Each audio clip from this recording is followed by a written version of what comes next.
All right.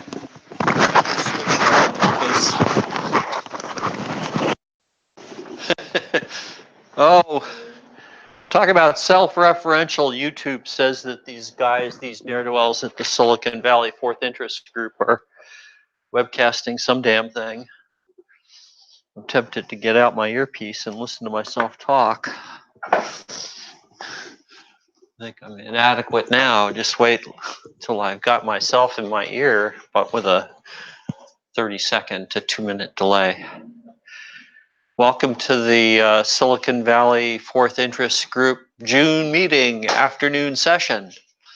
Thank you so much for coming. Those of you who are here in person, and those of you who are watching us live on the internet, and those watching this, what we used to call tape delayed. An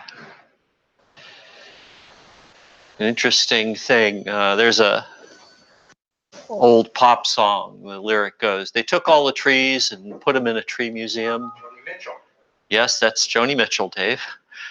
Anyway, Sunnyvale actually took all the trees and put them in a tree museum. They have a heritage orchard. Sunnyvale was a orchard community. Yeah, there you go. And unfortunately, they also have a little museum on the property. And the museum wants to expand. So the guy that runs the orchard is objecting because they want to tear down some trees to expand the museum. It celebrates getting trees torn down. Yeah, well, It doesn't celebrate that, but I guess it notes the passing of the orchards and the coming of... Why don't they build a tree house? what's the museum about? What planet is Sunnyvale. It's a museum that basically deals with the history of Sunnyvale and In that case, we should go someplace what where it's what went on there. not trees. Relocate the museum because it's impertinent to the orchard. It's now out of place. And there's lots of free land in Sunnyvale. Yeah, there's free land in Sunnyvale if you've got millions and millions of dollars to squander. Anyone have anything they'd care to discuss? Rumors, gossip, announcements, slander, libel. I'm looking up some math stuff, and I found on the GoTube an evil geometry problem that discusses a right triangle with it's called evil geometry problem. And simply put, it's easy to do because it's obviously similar triangles, but the measurements are crazy. So I loaded it up and looked at it, and sure enough, it's mislabeled. And when you see the labeling, the 10 sides should be the hypotenuse, and then everything is totally obvious. Meanwhile, no politics, no religion.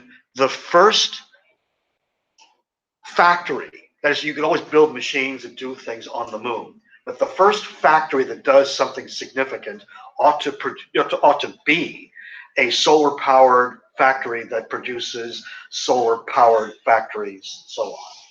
Solar-powered. We're working on that. Thank you, because you just want to, start it going, then come back in 5 years and say, now we have a lot of solar power here, let's use it.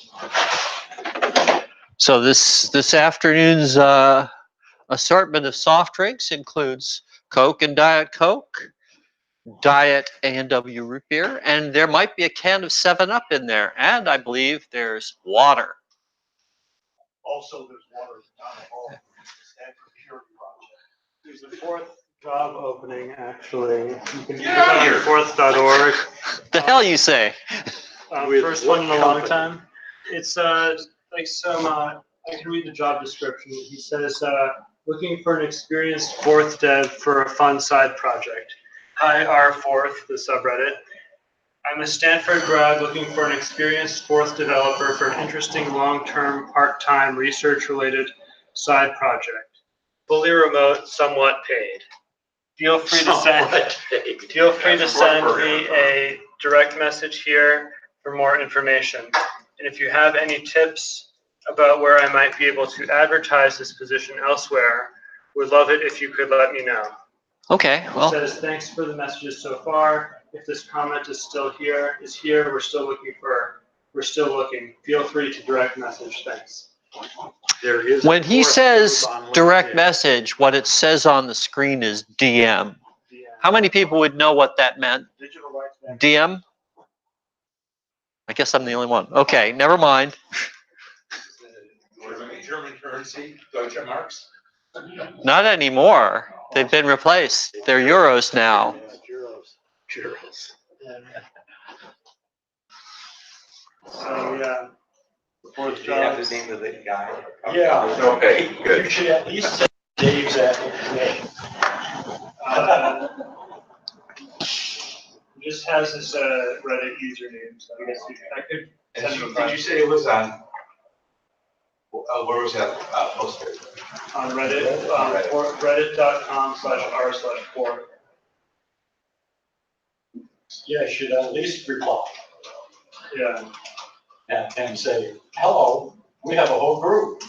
yeah. But they don't work for free. We don't work for free. If he's a Stanford grad, he may be local as well. Correct. California, so. And say, we just had a meeting in Stanford. Yeah. And you didn't come and our feelings are hurt. Right. And send them the link to the meetup group at least. Well, I think that if we could just take that and put it on the list, and if you can offer to pass along any folks that want to DM him that don't know how, I think we'll have accomplished the goal. Yeah. Does that seem like a reasonable way to proceed? Some way, at least get a reply to him and say, yes, we are alive. Yeah.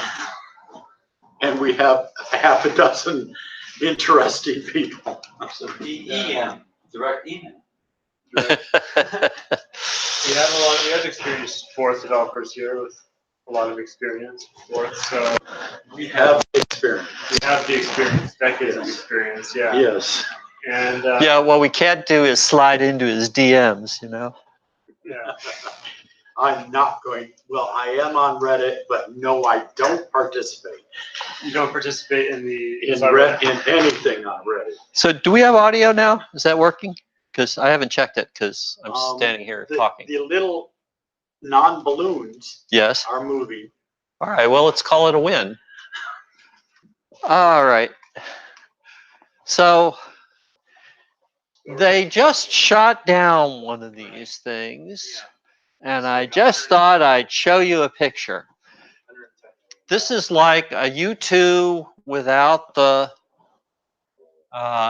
guy. And there was some talk about putting some politician or other in the back seat of a U2 and flying them up there over Iran just to get rid of them. But I'm pretty sure most of the U2s only have one seat. I don't know. I don't think there's any seats in. No seats in this at all. No. Wait, won't that door open? Let's close it. I think that Yes, sir. we don't want to annoy the passersby. Oh, yes, the Iranian target. So That claims not to be a new. 80 million. if we get a 220. well, it depends who you ask and what you're counting. Yes. If you really want to know, you want to just look at the Wikipedia article on this and read or do a string search for the term flyaway cost, and that's accurate. That number, I checked it in the relatively recent past and know it to be accurate to the extent that such things can be known. So that's guilty. Those other guys, it wasn't Lockheed, but we digress. Brand X. I think we had a similar thing that we were proposing at the time, and I know some people that were really heartbroken that the company mismanaged the bid and proposal to the point where they didn't win it. but that happened a fair amount. And speaking of Big Deal Aerospace, where I used to work for just short of 30 years, there's sort of a couple of things that annoy me. One is that it was just a couple of months and I would have made 30. And it's just, but I would have felt better about the. Some of you that know me, you've probably heard me whine about this before. The other thing is that every once in a while, I think it happened maybe 2 or 3 times, they would send me in the mail a note that said, we're willing to give you a cash settlement for your pension right now. Figure it out. You have, it was generally like a week or 2 to respond. And I was never able to organize myself to the point where I could decide whether that was a good idea. I still don't know whether that would have been a good idea, just to take the money and run. But just this month, I got my first pension check. I turned on the spigot. Okay. So they'll no longer be sending me any "we'll buy you out" notes, because they don't do that once you start collecting, apparently. So just makes you feel old to be on a pension. All right, rumors, gossip, announcements. I wanted to say that Dr. Ting now has a new email address. His old email address, the one that ends in .tw, I think .tw, has been hacked and hijacked and is no longer viable as a means to communicate with Dr. Ting. If you want to communicate with Dr. Ting, either go to the morning video and look at the end of it where he wrote his email address on the board and try to decipher that, or easier, if you want to ask any questions about Ting's presentation or any of the stuff that you see this afternoon, go to Google and ask Google, when is the next SVFIG meeting? Or just next SVFIG sometimes works. And you'll find the agenda page. It's the one that ends in .io. And my email address, the one that says Forther at, is on the agenda page. And you just look that up and send me an email, and I'll forward it on to Ting. And if he feels like it, he'll respond. Yes, George. Say again? I'm looking for a contradiction. We're all subscribed to the SVFIG list. I bet you there are some people Out on there? the email that are watching Yeah, the. yeah. So by the way, you should be subscribing to the email list. If you're watching this on YouTube, you can subscribe to our email list. So the way you do that is you go to Google and you type in next SVFIG, and it'll bring you to the agenda page, and then you send me an email, and I will pass it along to George, who will either respond or decide that you're just not worth talking to. It depends on your domain. Yes. But Ting is now subscribed to the list. So if you want to communicate wait for with, Ting to write to you, or say, "Hey, Ting, what's your address?" And when he replies, you'll know it. if you want to communicate with Ting, Go to you the list. cannot read these emails on the email list unless you're subscribed. Right. And it became a problem to allow that quite some long time ago, and we've kept up the tradition. You can now post pictures and stuff. That used to be a downside to the list, but that went away. So what I would suggest, if you want to communicate with Ting, join the list and send him a note through the list saying what you're interested in doing. And if the rest of us are interested in it, so much the better. More conversation. Because, you know, we'll heckle you or tease you in a friendly and loving way,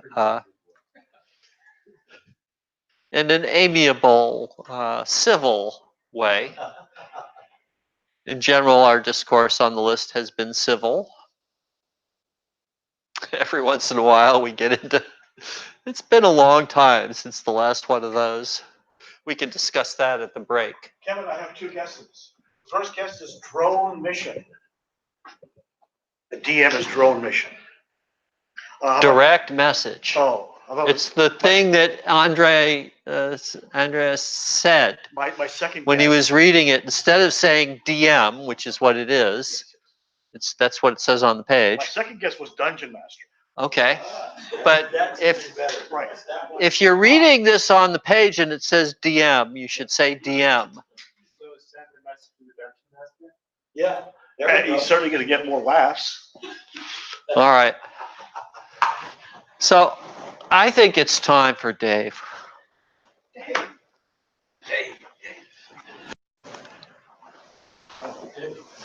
So Dave is going to have to come the dongle and the microphone. And Dave, you got to clip this to your shirt. Holding it is not a good idea. I know you did. That's why it's funny that I told you. You know how to work these, and I know you do. Yes, I have one of those too. That's where I knew what the cool 1.5 was. Oh, okay. How many people went to the Maker Faire? Okay. Yeah. No. Okay. The last Maker Faire, which is going to be the last Maker Faire. So Most recent. Maker. yeah. So I was there and I made it my point and taking lots of photos because I got a new camera. And so this was like the field test of the camera. So yeah, so it was raining the Sunday I was there, and works better when it's on.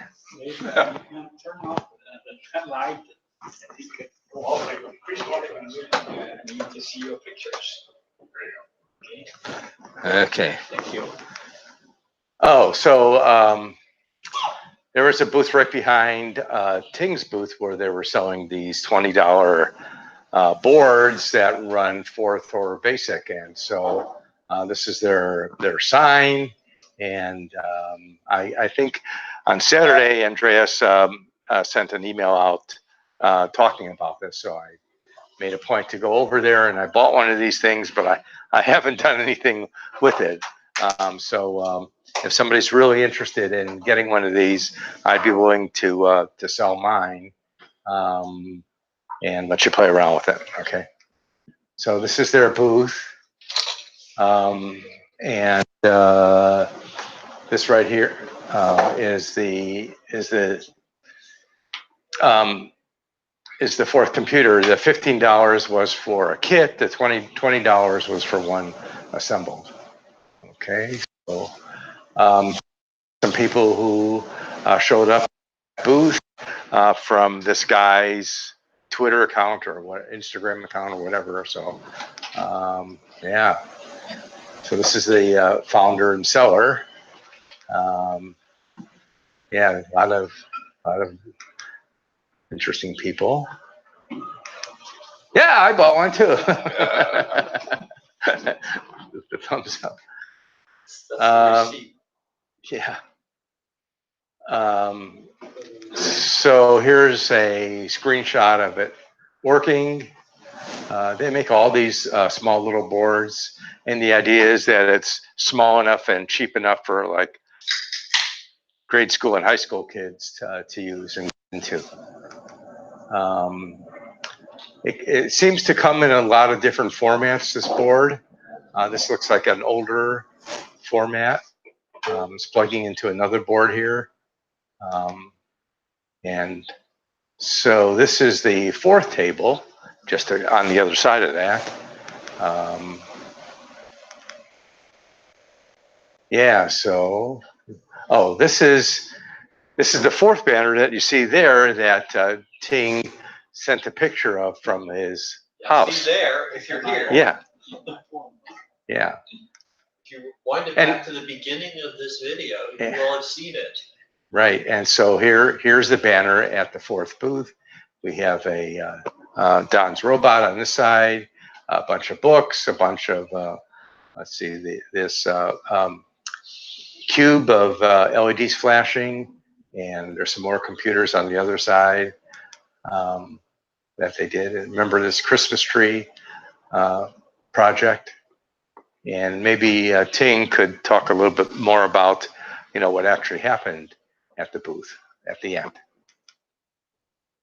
It seemed that people came, dribbles throughout the day when I stopped in. So it attracts some good attention. And here's George's shirt, another big highlight of the booth. And there's George and some people standing there and interested in fourth. And maybe I have an idea that sometimes people come to a booth that isn't good just because there's space. Here's some other fair stuff. Here I am waiting in line. It's very stormy out there, but right at the beginning it was cloudy and threatening, but the sun was out, so that was nice. And this is the destination. Still waiting in line here. Here's the front of the line. So I wasn't very far back. Yeah. So here's what the landscape looks like. Here's where one of the buildings is before opening. Peering inside. This is not an attraction, but just one of the utility trucks that are going back and forth. Okay. But this is an attraction, and it's a washing machine, remotely controlled, spewing soap bubbles, which was really interesting. There it is. Isn't that great? So somebody decided that they wanted to do something with an old washing machine, and there it is. That was pretty cute. It's trying to find its way to that sculpture in Palo Alto, the body of urban myth. So this is a guy getting inside one of the motorized cupcakes. There's a band over there that played for us, waiting in line. What will happen to the motorized cupcakes? Yeah, so they all were, racing around. They're actually pretty agile, so and pretty fast. So it was a lot of fun to see those again.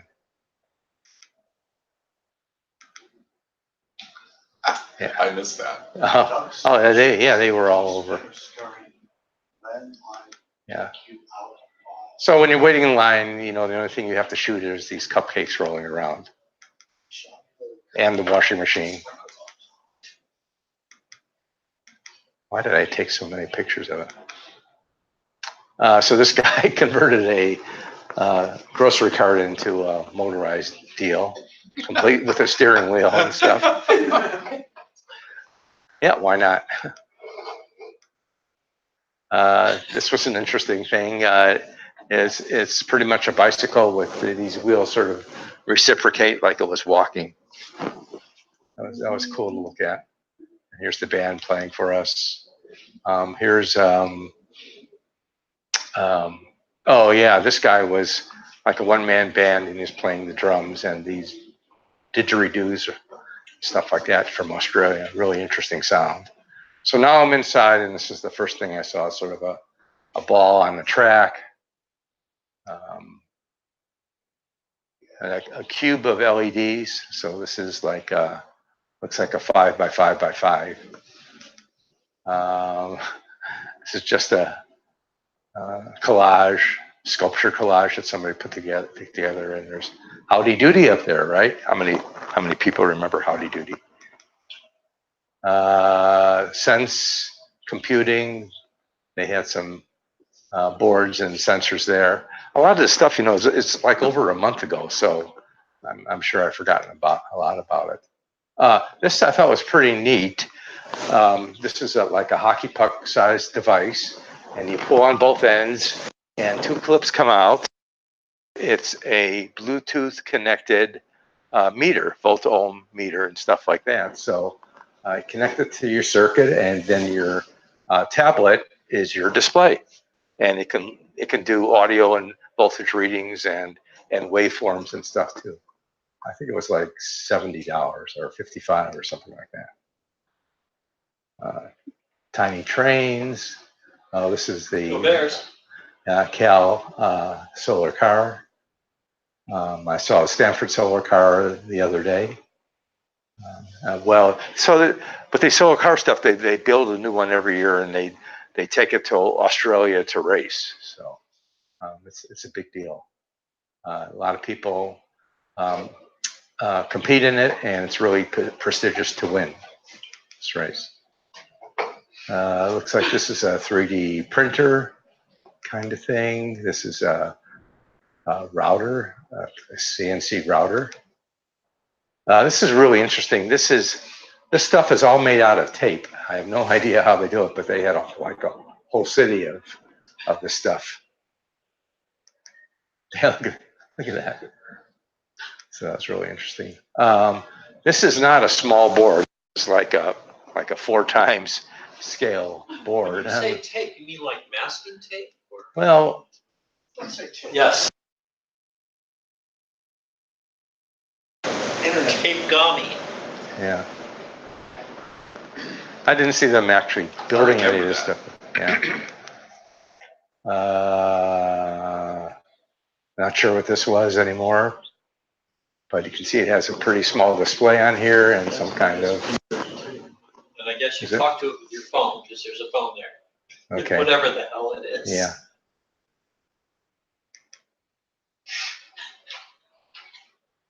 Does that say something SS coasters that? I'm not sure this. I think this may be all mechanical because I don't see any electronics. So Magic Wheelchair. So this is an organization that builds costumes into wheelchairs for kids who use wheelchairs at no cost. There's a number of people that do this, and this is particularly appropriate during the Halloween time. And I know that they do this for the Bridge School up in Hillsboro. So it's really cool. So this one, yeah, look how neat that looks. What is it? Well, Kevin knows what it is. What do you think it is? I believe that is a Dalek. A Dalek, right? And after Halloween, the kid can get a job patrolling the parking lot of Microsoft in Mountain View. So this is from Doctor Who. Oh. And so there's these alien creatures that live inside these things that are nasty, and they'll shoot at you. I don't see any guns on this one. Basically considers them to be robots. Yeah. No, though, there's actually aliens inside them. Yes, but if you ask what is a Dalek to random strangers that sort of passively familiar with Doctor Who, it's those evil robots. Okay, well, there's actually an alien being in there, so this thing is actually the being's exoskeleton. No, it's a machine to stay there. Okay. Not gonna go. Nothing to do with exoskeleton. So this is the area what they had old computers. So original yeah, original PC with. Is that dual floppy? That's the very first one. Well, the original one only had 1 floppy, Is and this it the wasn't guy full that has size. Adventure on his antique coal-fired PC? Not sure what he's playing there, Okay. but there's another one, and I had a one- company back in '82, and I bought 3 of those. I got a discount for $10,500 for 3 with dual floppies. dual floppies. In the box. Yeah, 64K RAM Yep. from Microsync. Yeah. This is an Atari, and he's playing some kind of game here. So this is actually the Vintage Computer Fair poster. Yeah. So it had all these old games. What material is that made out of? Looks like silicon. Yes, you win. And it's a slide rule, and it's probably aluminium No, for that one. Yeah. It's a silicone. The This one is. slide rule is aluminium, and it's painted in the color we like to call 5600 angstrom yellow. That's very Or descriptive. yellow-green, if you want to be Can picky. you get more specific, please? We'll show you. So that's 5600 angstrom yellow-green. Yeah. Anybody know why they painted the slide rule that color? Show of hands. Well, you guys are no fun at all. Besides chartreuse. Easy to read. Contrast. Your eye has a spectral response, Right, and the peak You're good. is in that 5600 angstrom leaf color. Wow. So white is not probably more visible, but this is more. White isn't a color, it's a combination of all of these colors. But if you eliminate the same object, which one will be brighter and easier to read? Possibly the yellow because of the eye's contrast.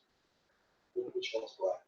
By the way, Santa Clara bells. Speaking of howdy doody. Santa Clara bells. Okay. Well, here's the, yeah, this was the Computer History Museum booth. And of course, you have to have the obligatory key punch machine. Just. I missed that That's a one. really souped up model. You'll have to go next year. We'll Right. come back to you. Yeah. Was that 026 key punch? That was an 029, but it's also Right. souped up. The little cardboard robot things and I remember that. Make Believe City. Here's They were having robot wars in that city. yeah, so that's right. And this was drone training, and they had some battles going on there as well. So it's all sort of fenced in. So that was neat. A couple Star Wars fighters, miscellaneous robot things. That was sort of cute. And this guy was showing us how to make these Japanese, Chinese temples, and he had a picture of the joints and stuff, and very, very clever how it all fits together in 3D to make it strong and stable and earthquake resistant. So, yeah, so that was neat. Oops. So this is a self-solving Rubik's Cube. So there's actual mechanism in the middle that you just mix it up, put it down on the table, and it just rolls and stuff, and it solves itself. It's not a shrink of a rubber band, is it? No, there's actual motors in there. Is he selling these things or just showing them off? Well, I think he was just showing it off. That's wild. And here's the inside. So it's actually pretty, impressive because you got to have the motors, you got to have accelerometers, and you got to have battery and stuff like that. So that's. How long to solve the problem? Well, I don't think he mixed it up too much, but it was about a minute. He did like 5 or 6, translations and rotations and stuff. And I forgot what this is. Obviously, some kind of robot. A spacesuit. Wow. Wow. How neat. Yeah, NASA had a booth there. And this is one of the things they were showing off. I don't know. This is like a Tinker Toy kind of thing, robot thing. Okay, this was outside. And this was I think this was a battery operated car or race car or something like that. I forgot now. Oh, so this is one of several hands that were there. So this one, I've done projects in this area where you can move the fingers using servo motors. And I think, this was done by a high school kid who I've talked to. So basically what happens is they have it set up with a cable to the fingertip. And when you turn the servo motor, it pulls on the cable and flexes the fingers. And this is all made out of styrofoam and stuff. And so I did a version of much better version of this back in like '85. Yeah, some other neat stuff. Did you have a grant, Dave? Yeah, I got money to do that. Did the high school kid have a grant? No, he just did it on Well, his that own. explains it. Yeah. Oh, okay. Well, I was a little bit more involved. Yours was a lot more involved. Yeah. Cardboard dinosaur. Oh, this is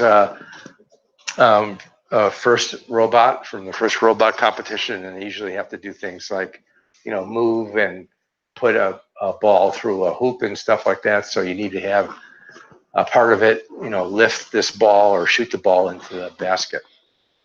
And this is all like high school kids. Every year they get a different set of tasks Yeah. and parameters. Yeah.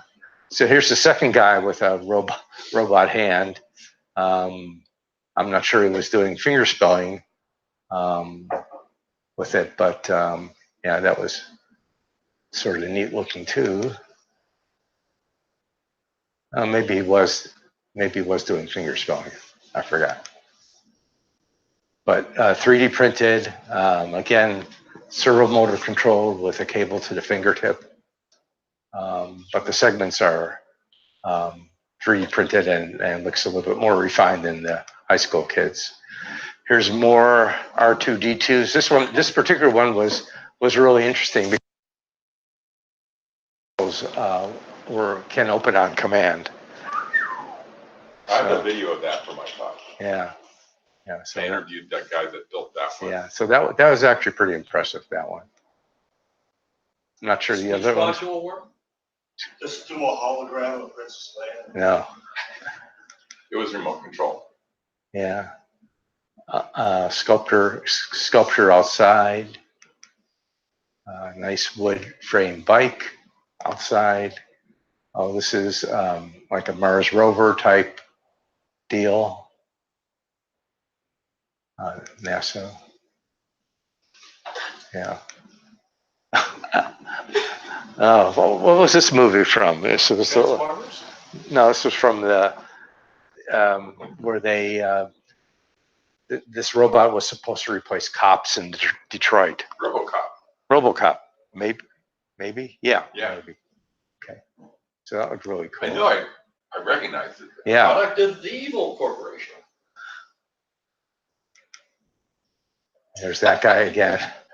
This That was is amazing. yeah. So this is. Oh, yeah. This one is called no. Is this prosthesis? The exoskeleton. Yeah. So it's a walking machine. Although when I took this picture, it wasn't walking. There's Adam Savage in the rain, and giving his presentation. And here he is recognizing me in the crowd and pointing to me. Wow. Yeah. Look, there's Dave. Yeah. Hi, Dave. So he's in looks like a Chevy that is able to elevate about 10 feet. And on the inside here, there's a tub for whatever reason. And This is El Camino. Yeah. This is Maria Del Camino. That's my art partner. Oh, okay. Who's Tom. Okay. El Camino is like the ultimate molded truck and car sort of thing. And he just cut away everything that was not essential to the design, including the engine, the wheels, everything, and put a rubber tractor tread underneath it. Oh, that's right. It was on a tread, and yes, but the whole chassis car could elevate. More of that. Go upright, all the way upright, and then there's an image in holes of the woman from Metropolis. Oh. The evil robot woman projects down on the ground and the sun's out. Yeah, so here's a little bit more of the bottom piece. Yeah.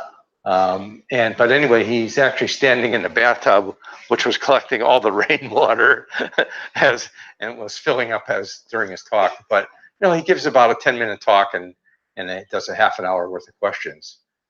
This thing, I didn't really understand what it was. It made a lot of interesting, very powerful noises.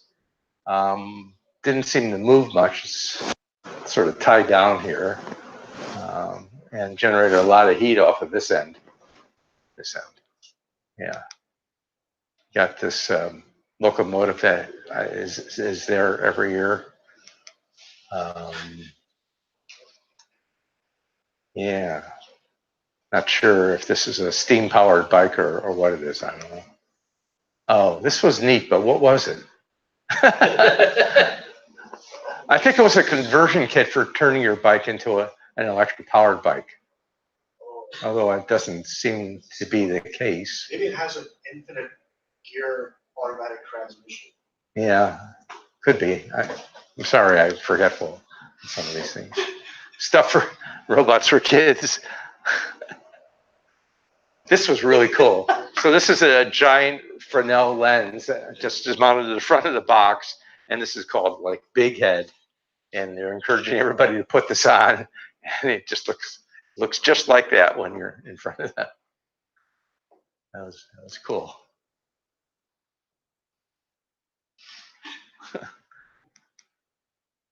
outside again in the rain. Oh, this was a Copperbot. So this whole robot, basically, anything metal is made out of this bright copper material. So look at that stuff. Not sure how much of these tubings are functional, but they look really neat. This is there every year. This is a 4-bar range that's connected to the pole, and you have the ability to tell it when to jump. So you have to synchronize the command to jump, when it hits the trampoline, and then it can go really high. Yeah. But it's there every year. Mobile flying saucer. It's cool looking. 2-dimensional flying. Yeah. This is a build-it-yourself submarine that this guy built. Nothing to see here, danger tape. Yeah. That was cool. BB-8. They had a costume contest. They had some really good characters, really neat costumes. And so I took the opportunity to sit down and watch this thing because I was really tired from standing and walking around. So that was fun.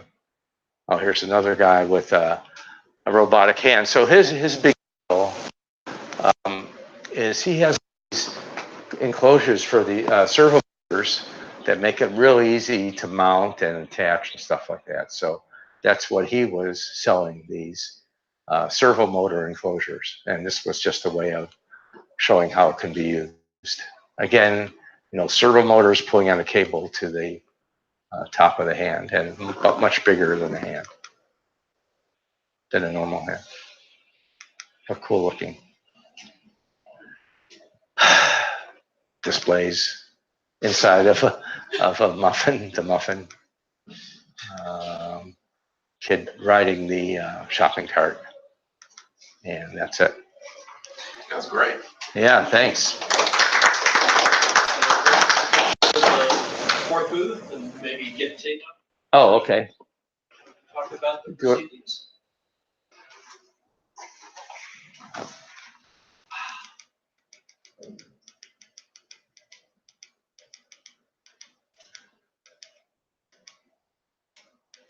Want to talk about some stuff, or you can do it without the slide. I'll stand close by. Yeah, I think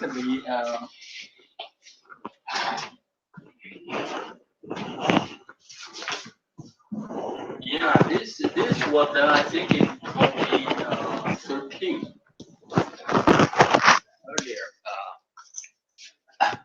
earlier maker fair. Okay, click the mic on. Oh. Just so folks can understand what Okay. you're saying. Thank you. All right. So this what I'm done with the Arduino. At the time I was doing Arduino stuff, so I built a 4x4x4, and then during Christmas I said, well, I just rearrange the LEDs and build a Christmas tree for my grandkids, and they are running exactly same code. But yeah, when you scramble the LEDs, it looks like a Christmas tree. And if you remember, these were the programming challenges at the 2013 the big fourth day. So these are the 8x8 LED arrays. So one of them would run the same code there, and because it's exactly the same number of LEDs, so you can run the same thing. So these are very fun things. I still kept them, and they still work. Yeah, it was almost 6 years, and all you have to do is plug the 5-volt battery, and they run quite well. So that was fun. Yeah. My grandkids every year they come back. Oh, it still works. And let's see, the fourth booth. Just took everything there and.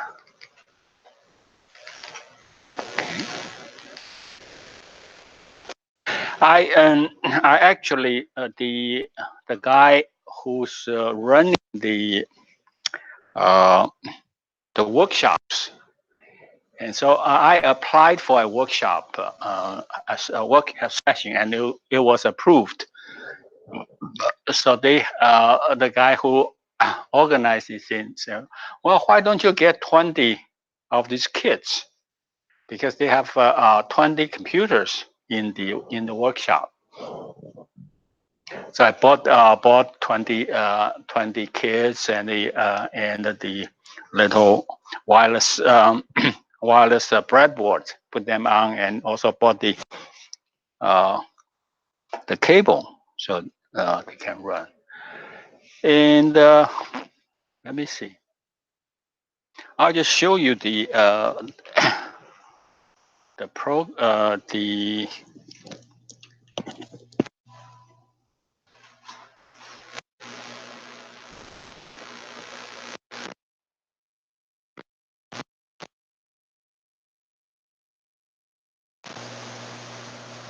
okay, that's a workshop. I'll just briefly walk through it. So welcome. There's lots of Chinese restaurant on the 25th Street, just in front of the fair, and you guys should try it. Okay, and Chairman Mao's kitchen. Oh well. Sure, why not? Yeah, let's get it.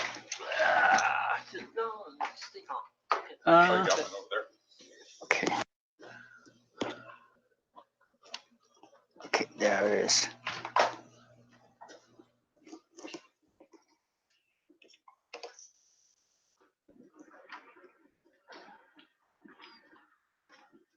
Just close the lid on my computer, Ting. Just close it, yeah. Close? Close the lid, yes. Hold it up. All the way. All the way. Thank you. That'll work. Now lift your left foot, face east. What's the phase of moon? Anybody know? Okay, there it is. Thank you. So my welcome was that San Mateo is the best town in the whole world. Not too hot, not too cold, not too wet. Well, it rained. Must be due to Trump, okay? And we have the best Chinese restaurant outside of San Francisco. And then there's a number of very nice Chinese restaurant. And the one, Chairman Mao's Kitchen, unfortunately, the English name, the list is a noodle shop. So people really don't know what they have. But they have the very nice Hunan dishes. Chairman Mao, many of the dishes, Chairman Mao, it was Chairman Mao's favorite. Said, this is pork. Chairman Mao said this chicken. Yeah. So you should try it. So this is just try to teach people. This is the affordable microcontroller kit that I've been played with, but it's I think the launch pad was the one which was very interesting because they were selling TI was promoting it and selling this kit at $4.30. So I immediately ordered a number just to see if it's if they are joking or whatever, because $4.30, that's more than the stamp they have to put down to mail it to me. So these are the number of kits that I've played and liked. And then the Arduino Uno, and now the Node ESP8266, and now ESP32. So So the ESP8266 was selling at $3.18. So in 2017, I bought 50 of them, just to give out them to the kids who. Well, it was we challenged the students to turn the LED on and off remotely, and if they succeed, they get a kit. So lots of people work on it, but yeah. So we gave out the I think 50 kit in one day and a day and a half. Then Sunday afternoon, it's all gone. That was fun. And this year we are talking about ESP32, and the one I got was $5.99. That one. But this year I couldn't afford to give out to the kids. But the Maker Faire offered to buy 20 of these kits for the workshop.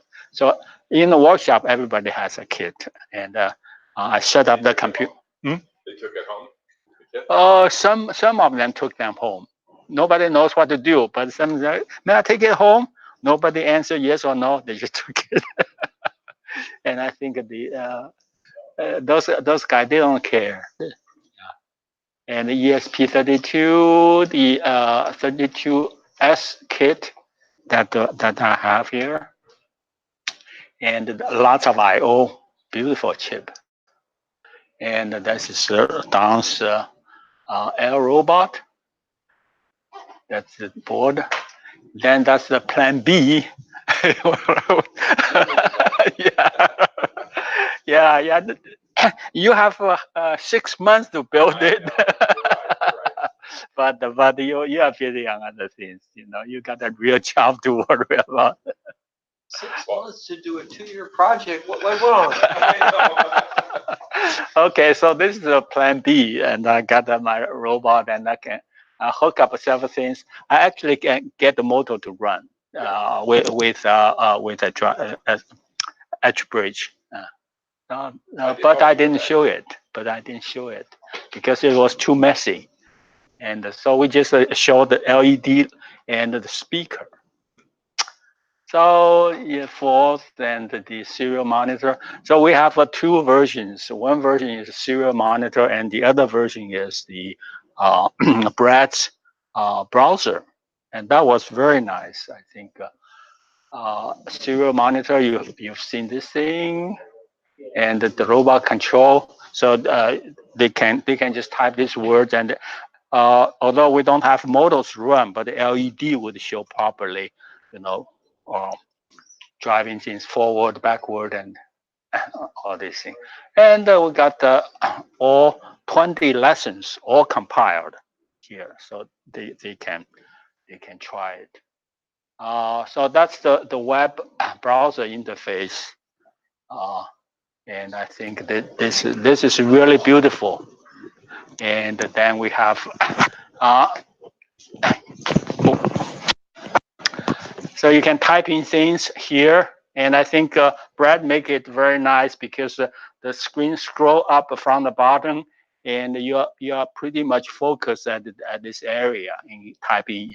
Normally we put it on top, so you have things up top, and you usually you would move your eyes to the bottom, and then I think it's not not very easy to use, but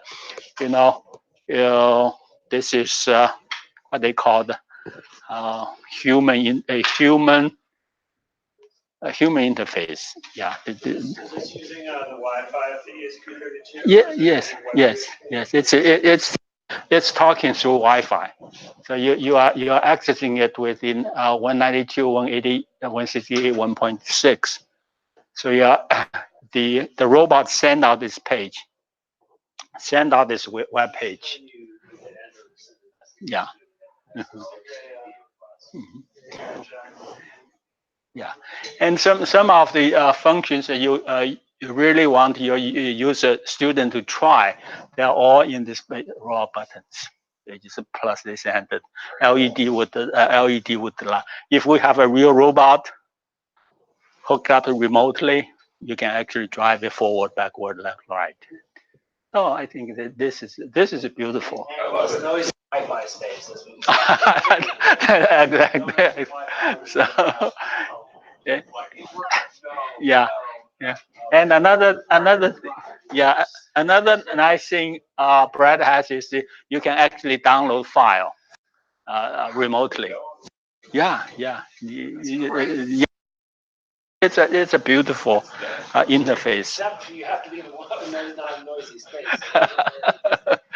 Yeah. We've done this like 3 times. Yeah. Like, Yes. It's not going to work. It's too noisy.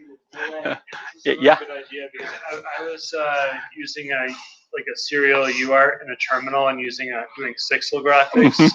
With this, I think the web browser is probably more universal now than terminal emulators. Right. So, Yeah, exactly. yeah, terminal emulators also have. Mm-hmm. I was looking at allescapes.txt file, which has a compilation of all the terminal escape codes from DEC and whoever. Yeah, right. BT terminals and everything. Mm-hmm. And it's not more minimal than web. It's probably more minimal than web browsers, but it's still not beautiful. Mm-hmm. No. So why not go with the more probably non-beautiful thing? Yeah, well, you know, More people understand yeah. the escape codes. Uh-huh. You know, who remembers the monitors, okay? ADM3, and we are still emulate that. And why emulate when you have all these beautiful web pages? It's you don't have to emulate anything. It's real. It's a web browser. That's everybody knows.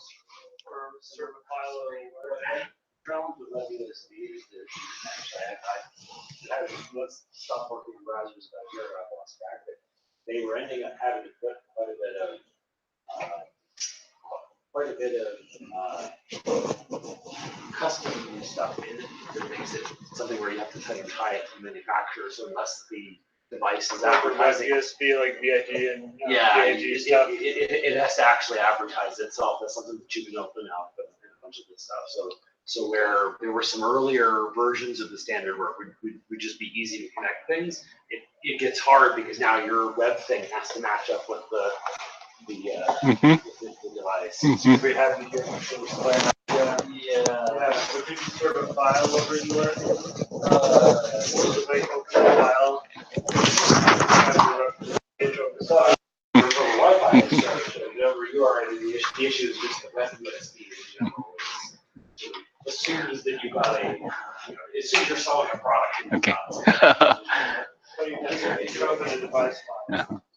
This sounds like internet of incredibly insecure, dangerous. Well, that's exactly the issue. Is the reason that they have ended up having it. They started out with a thing that was super wide open and you could do all kinds of things, and then as they standardized it,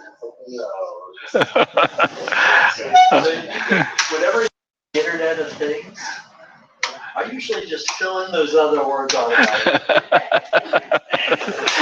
Okay, so here are some more buttons. That's very nice. So this interface, I think we probably should kind of standardize it.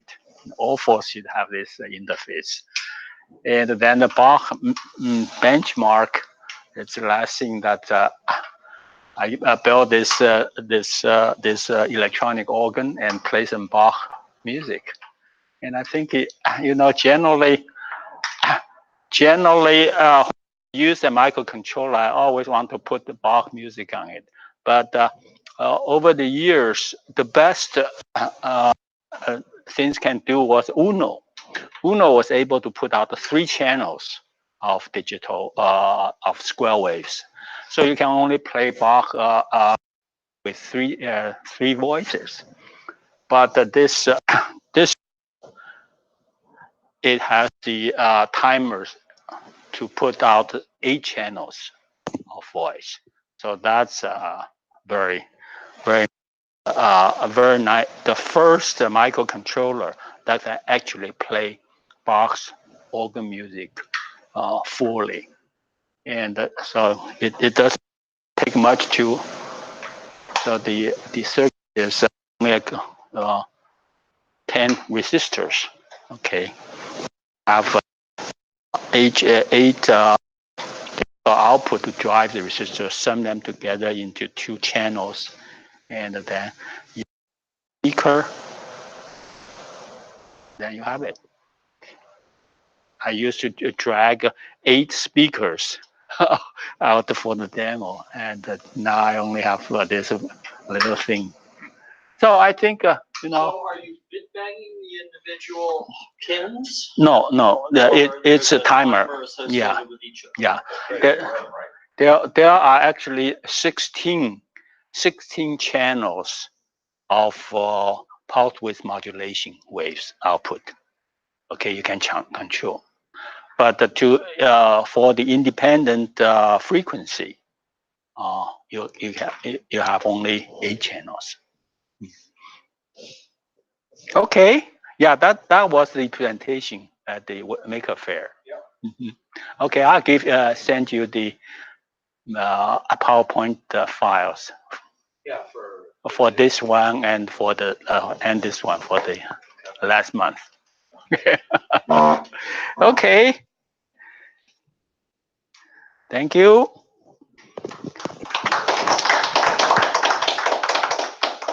I had an interaction on Sunday. I worked the booth. So, hang on a second till you got the mic on. And you're up. oh, I'm up anyway. I had an interesting interaction with remember Will Baden? Yeah. Yeah. Yeah, I was in his group, you know, as long as we had the group in Orange County.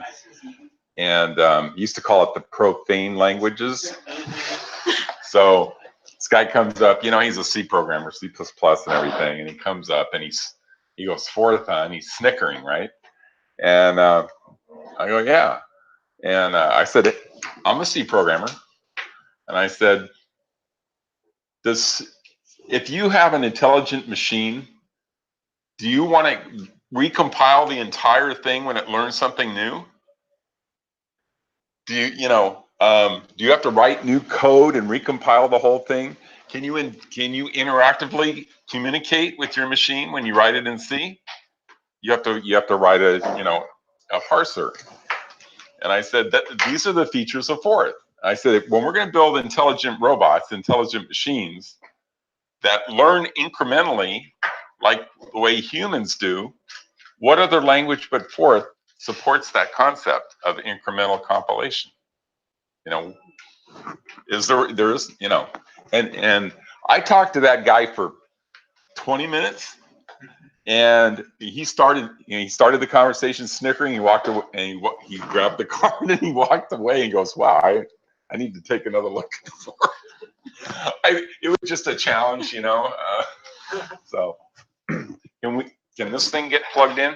I don't really have a presentation, but I have a few different things. This is a new machine that doesn't have. New machine. You need a new. Somebody had a USB HDMI, right? Okay, I have an HDMI port. Okay. The cable is this one there. That snake. That's HDMI. Oh, okay, good.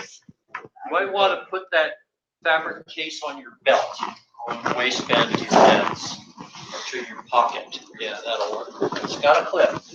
Let's see. What? That's what we lost off the microphone. Well, if I want to put my phone away, I'm gonna need that back. Yes, that's true. But it comes back with you. Okay, you got it. No, I got it. You got it. Okay. All right.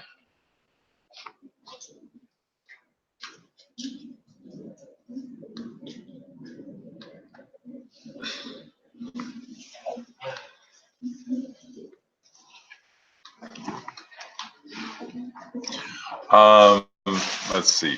First thing I want to do. Let's see.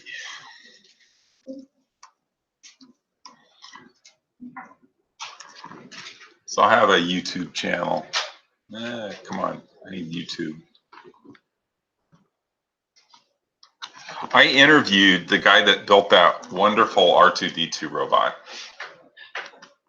And it blew my mind. It was really an incredible machine. I got 30 subscribers. Wow.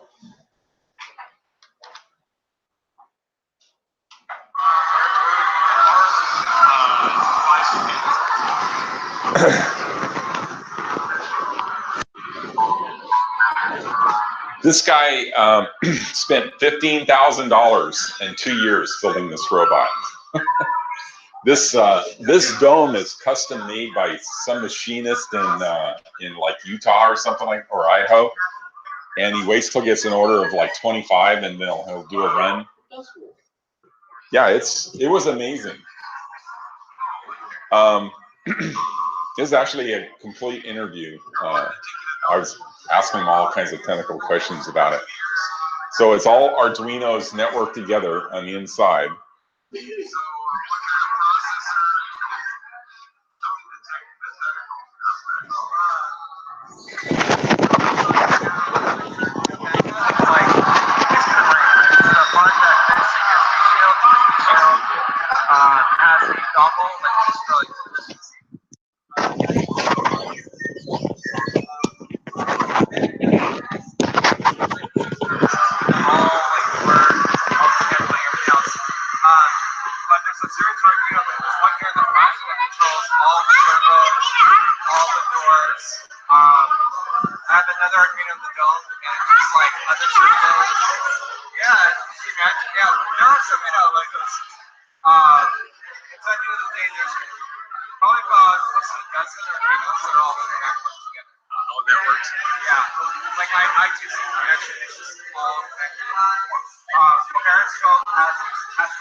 Are you using stepper motors? No steppers. So in here I have like large robotics that are really large, kind of powerful worm motors. The what? Worm gear motors. Oh, worm? Okay. Yeah, that's what propels them, and then everything else is either servos or regular DC motors. But then there's like limit switches, rocks, like that kind of stuff. It's beautiful. That's make great motors.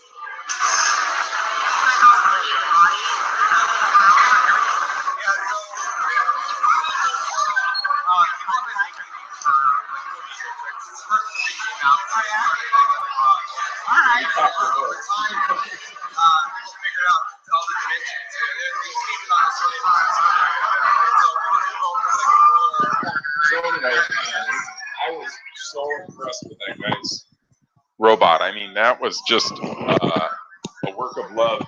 And he said that, you know, their group, they actually have a local group of 8 of these robots. 8 of these robots, and they meet once a month and share, you know, ideas and stuff like the movie. It was cheaper to rent theirs than it was to build ones, and they were so good, you know. So what does he do in his other life? I don't know. I don't think they have a life besides. That's right. The other thing I want to show you quickly here.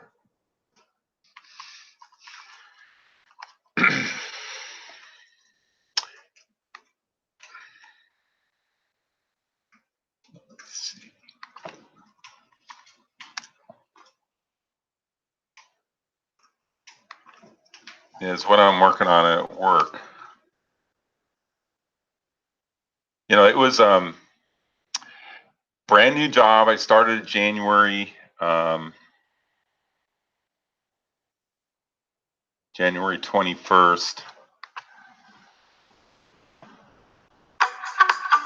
And and the first thing they did was they gave me a complex board to work on. I mean, day 2, right? That every project in the company was going to be using this board. What will it take for humans to colonize space? 3D printing is going to be key. That's why they're developing Argonaut, a floating robotic factory that will 3D print and assemble large structures in space. I think Argonaut is really key to enabling advancement of civilization in space, and it's really key to getting us to Mars and beyond.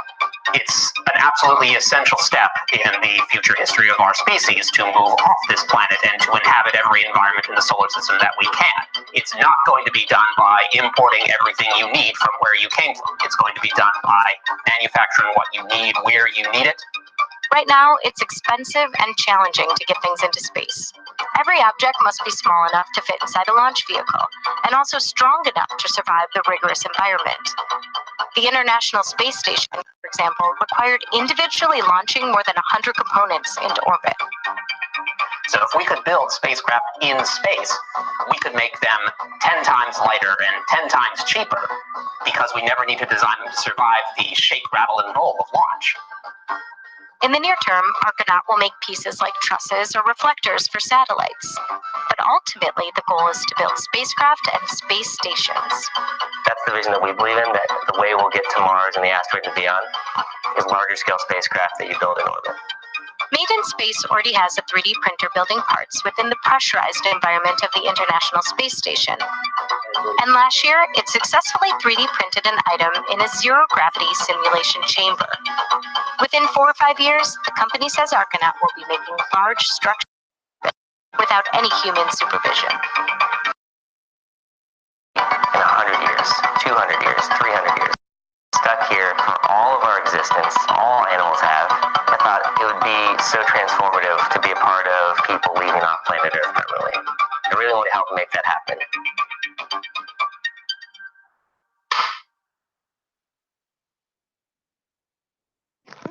So,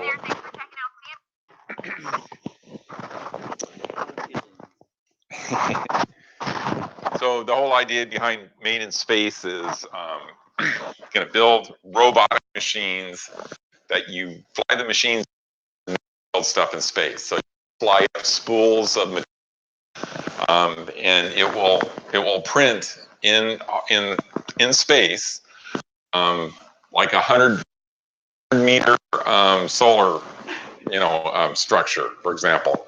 So we have a we're going on phase 2, as a matter of fact, in a couple of weeks for the Argonaut robot, and NASA's funding this to the, I don't know if I should say the price, but it's a very large price, many tens of millions of dollars. So it includes the launch vehicle also, but in 3 years, we're going to send the Argonaut there to build a huge panel, going to extrude the 2 rods the solar panel goes on.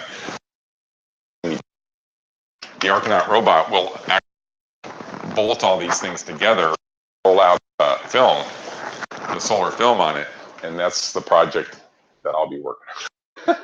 I'll be working on doing the control system for that. In fact, one of my tasks right now is creating an engineering design document that describes the whole electronic control system, the architecture. So I finished my first board. It was,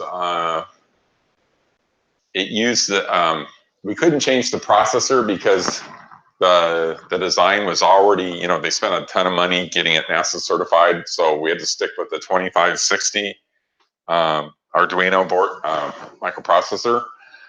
And I had to put a second processor on there to do some other work.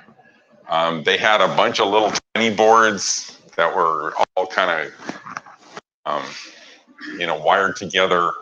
And I built one kind of like super board, put all the circuitry on there so it can control 6 stepper motors simultaneously, 6 heaters, 10 temperature RTDs, and then 4 fans. And now I'm working on a more advanced board that has a 32-bit processor, but it also has an FPGA on it.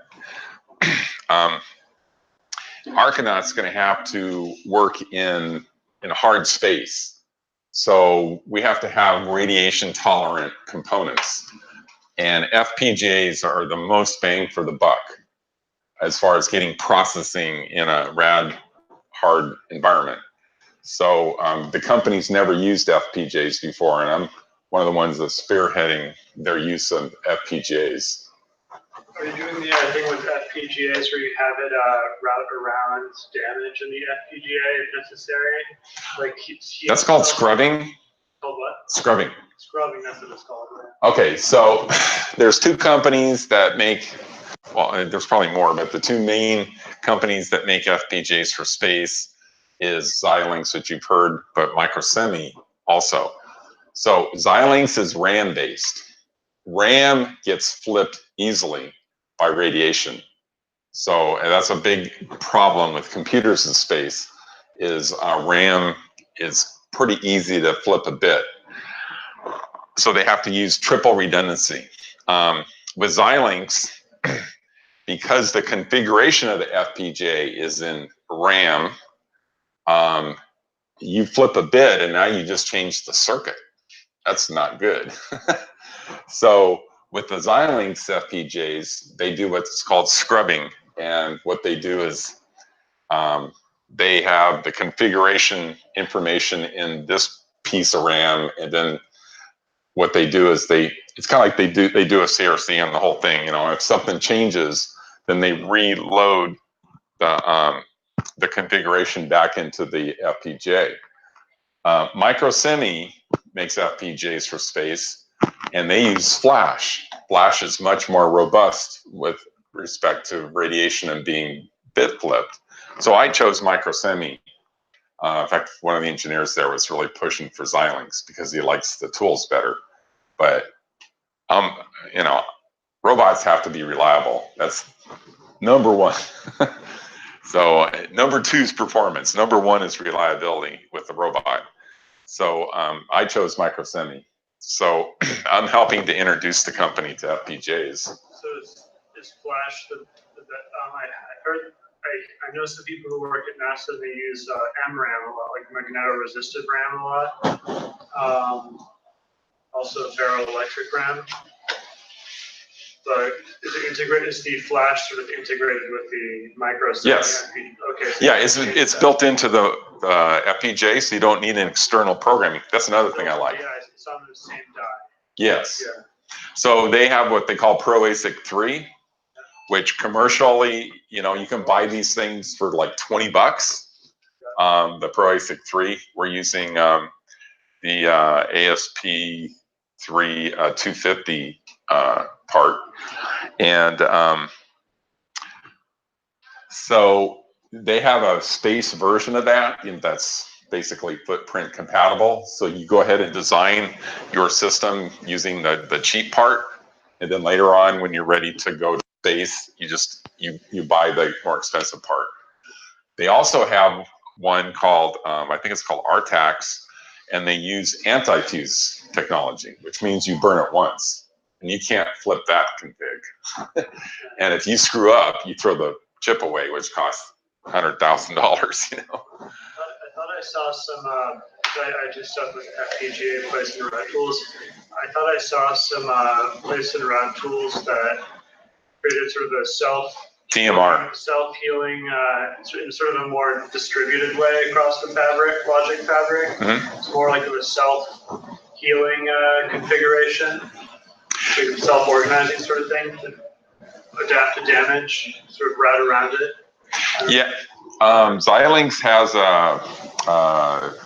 they call it triple module redundancy. I think it's TMR is the acronym. And so the idea there is kind of like the space computers do. So it takes 3 times the space on the chip. Yeah, so Xilinx has a lot of things to make their RAM-based circuit, better. But I like Microsemi because it's really the the hardware is more, radiation tolerant rather than, Mickey. Is it based on size? I mean, would a bigger gate be more resistant? Yes. So a gate 3 times as much would eliminate all the triple redundancy. Okay. No. I'm just getting into the space stuff. There's more than one aspect to the radiation, and there's one part of the radiation that the bigger geometry is better, and there's another part of being radiation tolerant that smaller geometry is better. And yeah, so it's kind of because as the geometry in the FPGA has been going down, it's improving in one aspect, but it's allowing some issues in the other. And I don't know, I'd have to read my paper and give you a talk. But I'm just getting into it myself. So so it's just a fascinating project. I was starting a company called Solar Power Corp, which I incorporated and everything, and I probably invested $15,000 in getting that company going. But when I got this job, it was like there's no way. I mean, I just changed my life. I just centered around this job now, because building robots for space, how cool is that? So yeah, Having thousands of children. Yeah. So that's kind of why this project got delayed a little bit, is I was working overtime getting this board out. So now the board is done. Appears to be working. I got a little bit of software development. Not only do I do the hardware design, but I also do C device driver work there also. I do both, which I like that.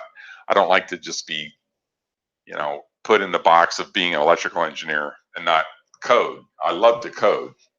So and when I design hardware things, I'm always thinking about programming. I want to make it easy to program.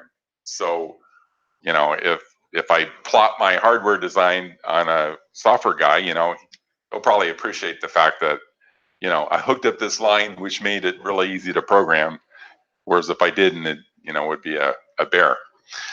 So let's talk about the AIR project. That's AI and robotics. So this is the Rev 1 board, which I made 20 of these, which they are coasters now, I guess.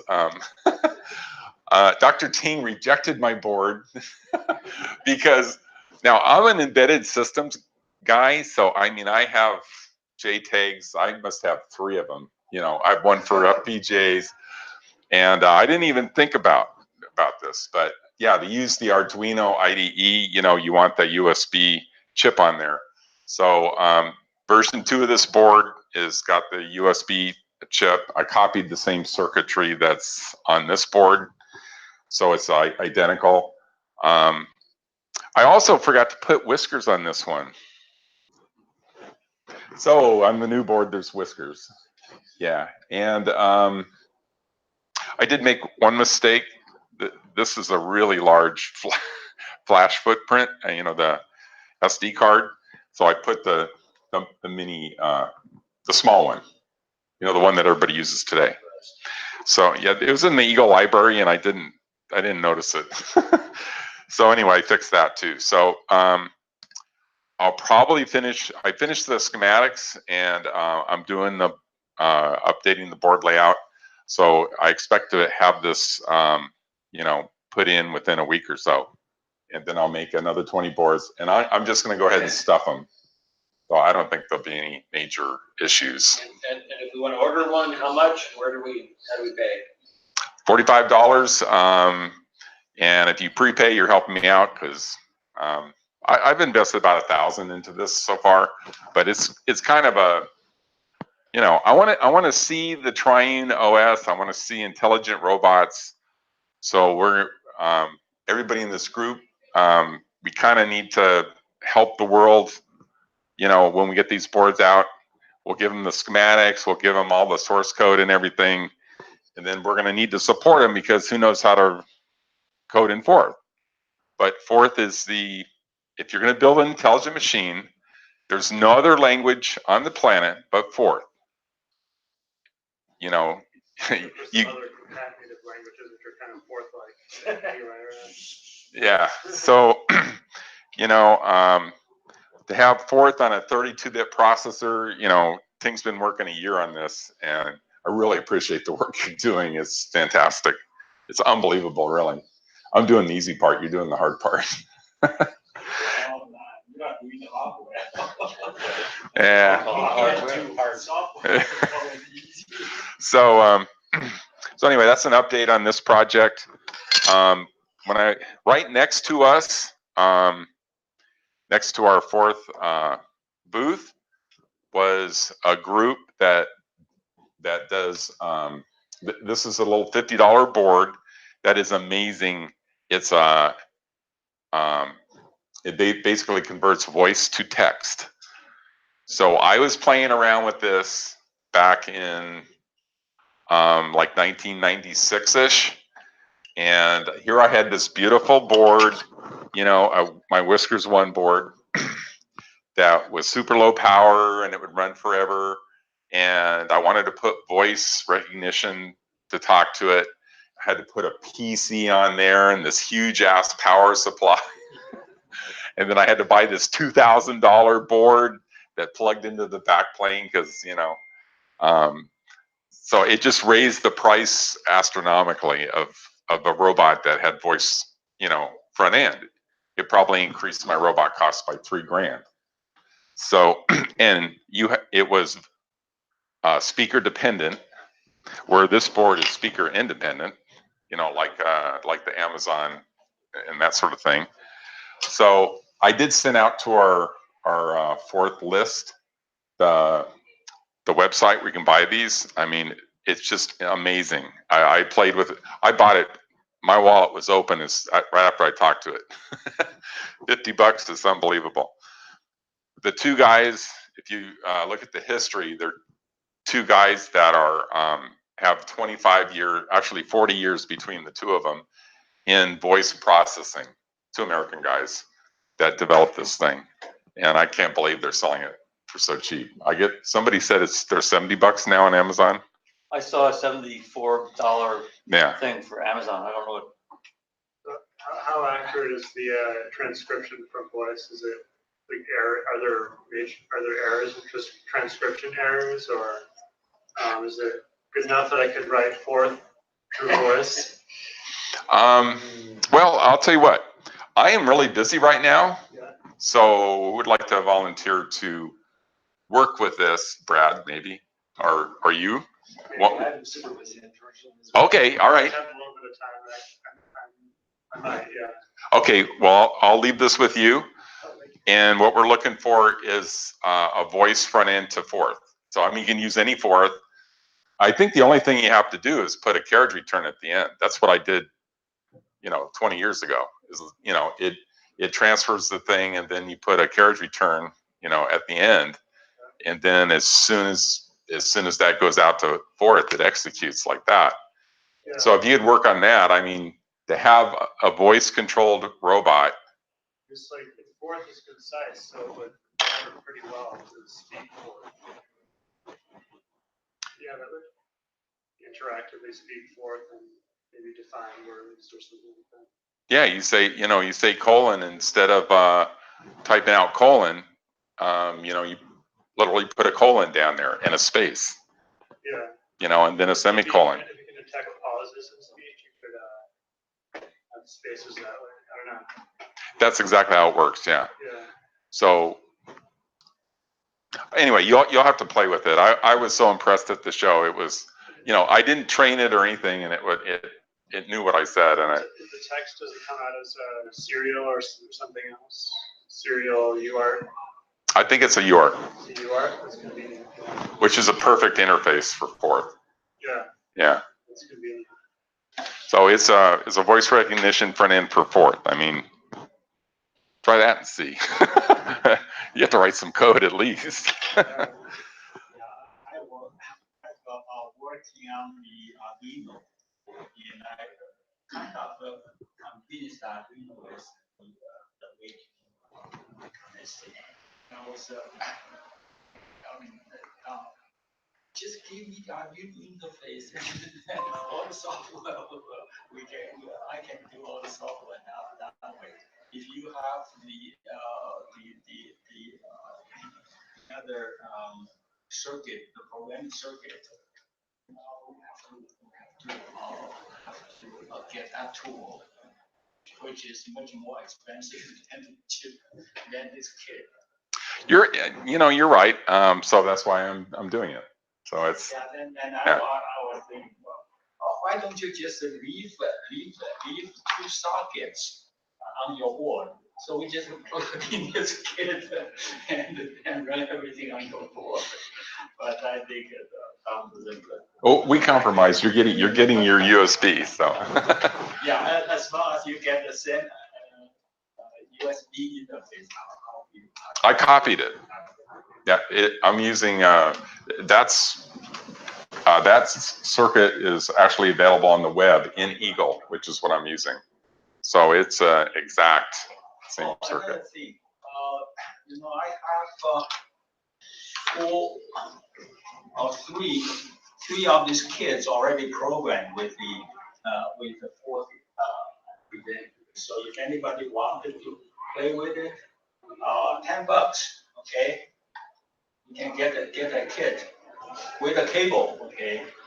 And it will plug in, and if you open up the serial monitor on the Arduino, you get to see the board and play with it.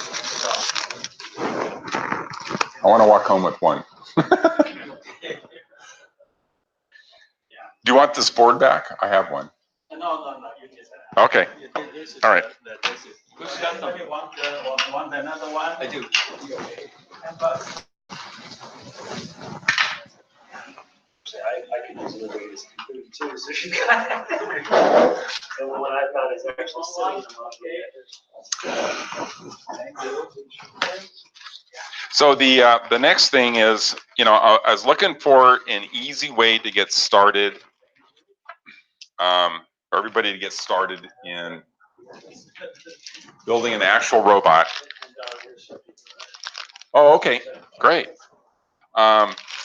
So this is a kit I got off of AliExpress, and I'll send it out to the email list group. But it's got all the adapters in here. It's got 2 wheels and 2 motors. It has encoders on it, although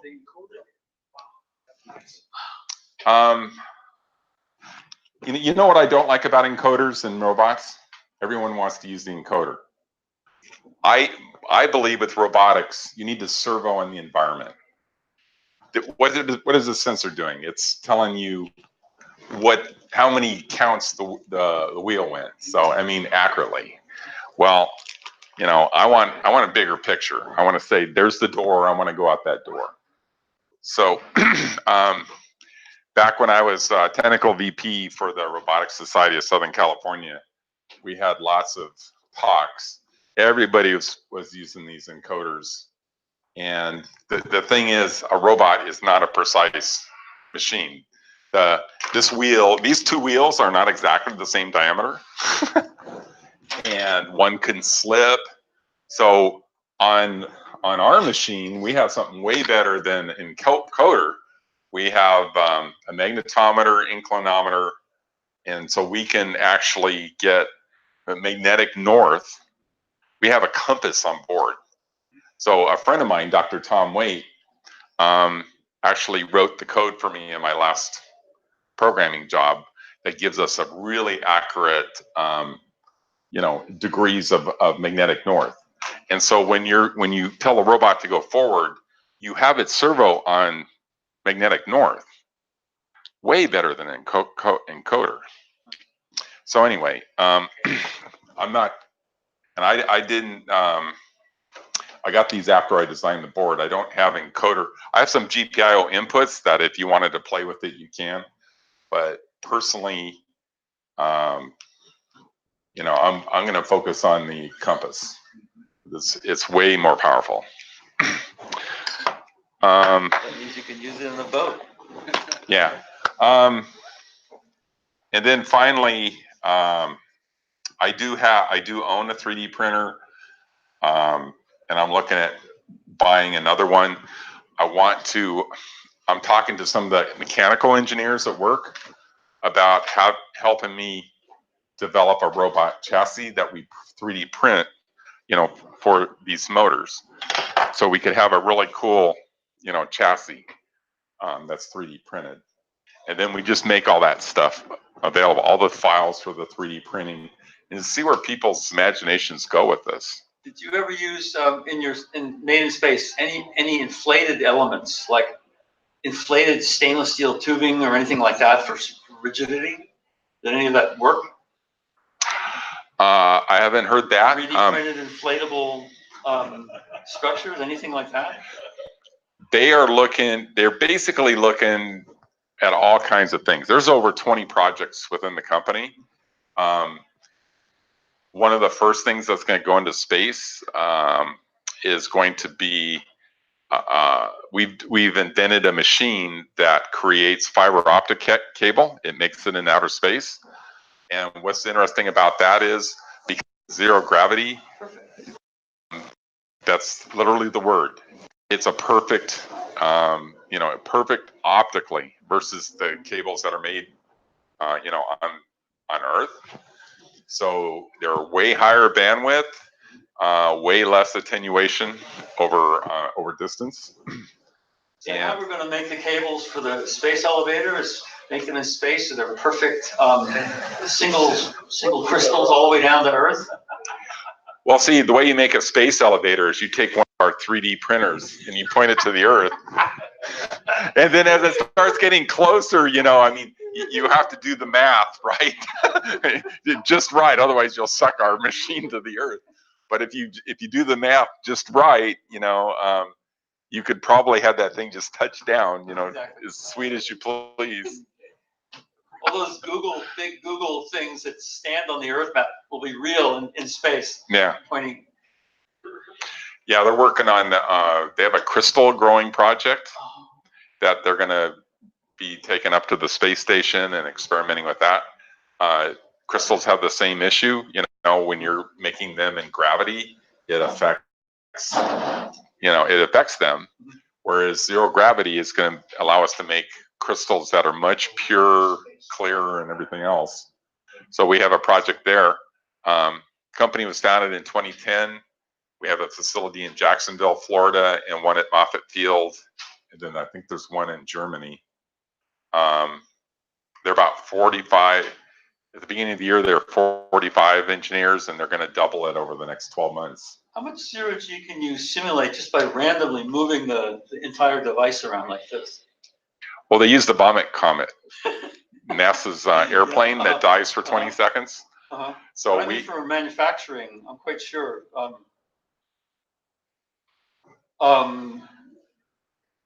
Testing zero-G on Earth, is it worth it to do something like that, or?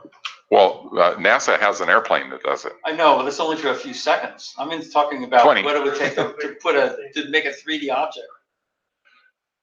Well, I mean, you could make a big tower, yeah, right? And you could just drop it. So the idea of making something with a 3D printer in space is not really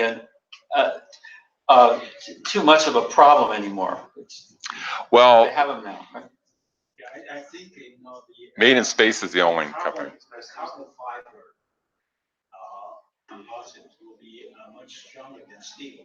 Mm-hmm. Mm-hmm. So that's one reason to use it in metal. Right, yeah. And I think the carbon fiber will be used for doing all the structures. Mm-hmm. So how come zero-G is so bad for us? I mean, I should wait a little bit. Well, it's not bad for us. Lack of oxygen is kind of a problem. Well, that's true, but we're not. I mean, all these people that go into space, they get sick. You know.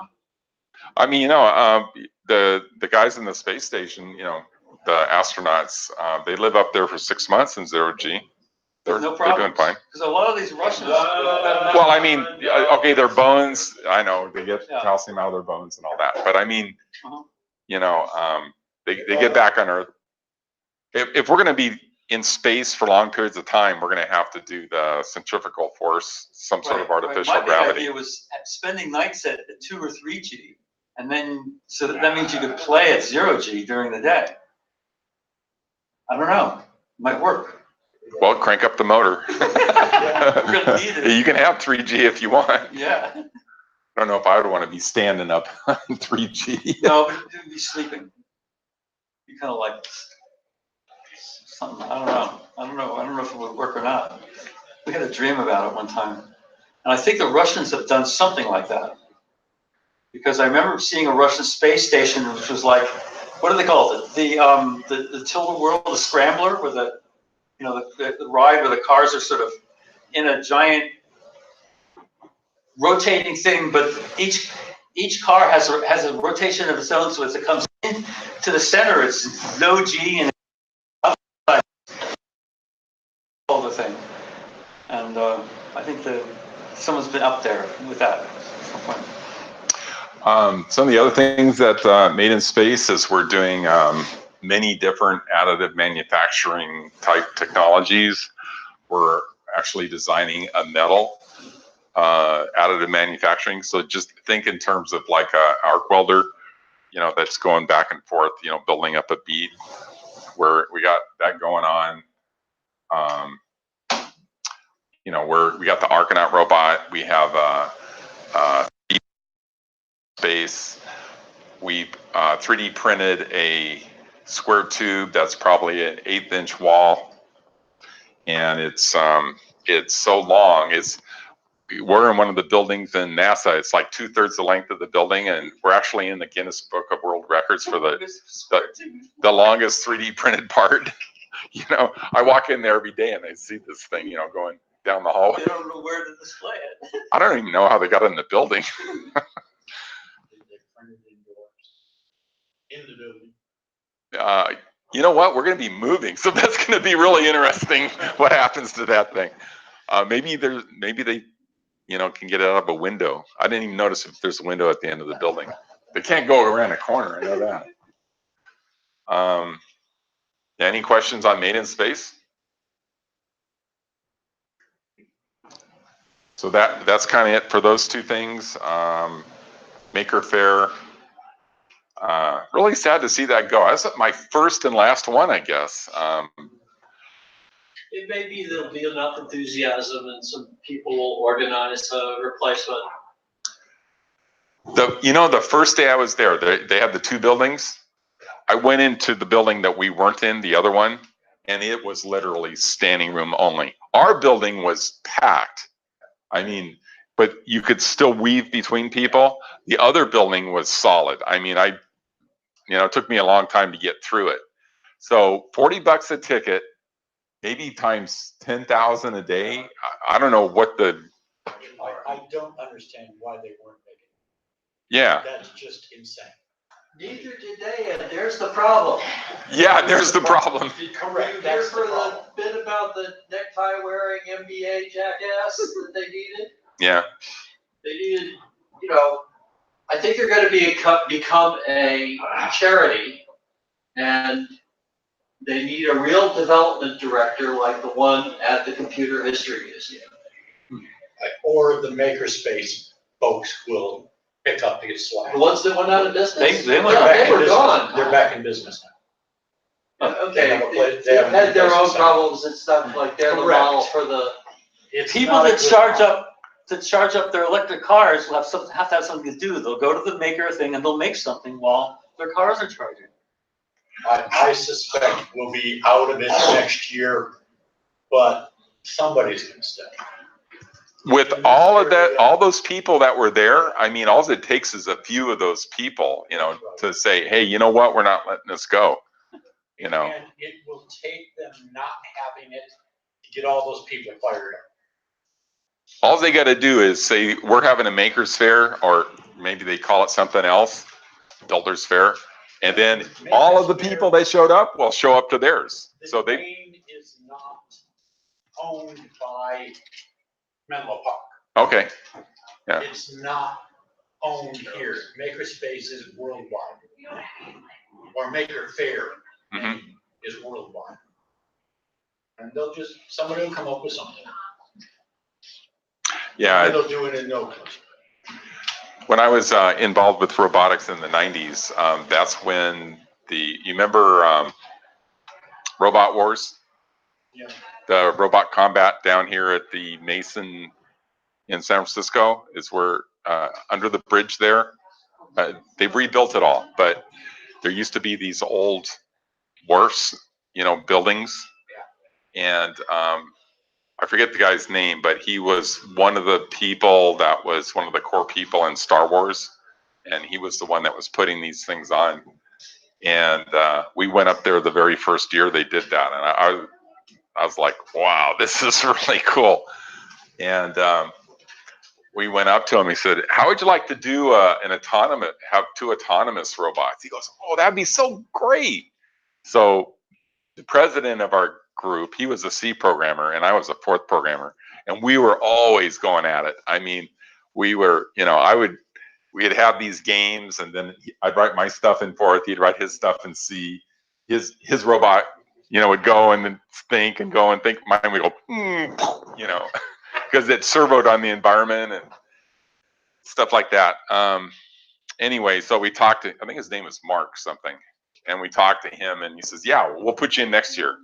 So I built a robot and I forget what I called it, but anyway, it was based on my 4th and stuff and my triune brain. And so what it did was it servoed on the other guy. So, and my robots could servo so fast. I mean, it was pretty amazing. So, and it's 0 code basically. I mean, it's very little code. You basically look at the sensor and you subtract the 2 and then the delta, you use those delta on the speed of the wheels. So the greater the delta, the more it turns. And the less the delta, the less it turns. So it literally servos, using optical sensors on an object. And it can go really fast. So I designed my robot. We take him up there. He designed his. And they put him on the opposite ends of the ring. Go!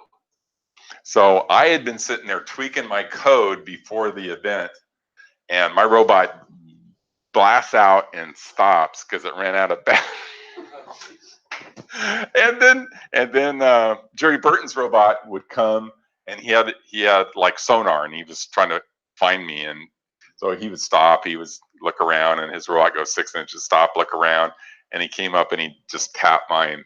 That was the last year they had autonomous robots. They never had them again. We did for a course here one year, they did autonomous sumo wrestling robots. Yeah, I remember that. That was very popular. Yeah.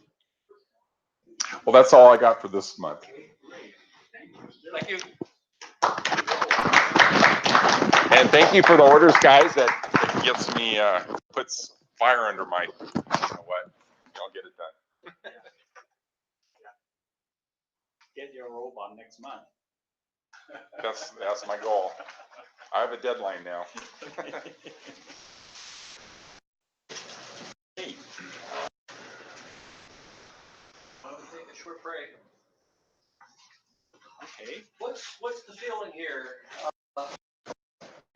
We could stick to the schedule, or we could watch the Charles Moore talk that has been on the schedule for a while now. If you're really desperate to see that, I think you should see it yourself on your own time. But okay, see you after the break. Crazy.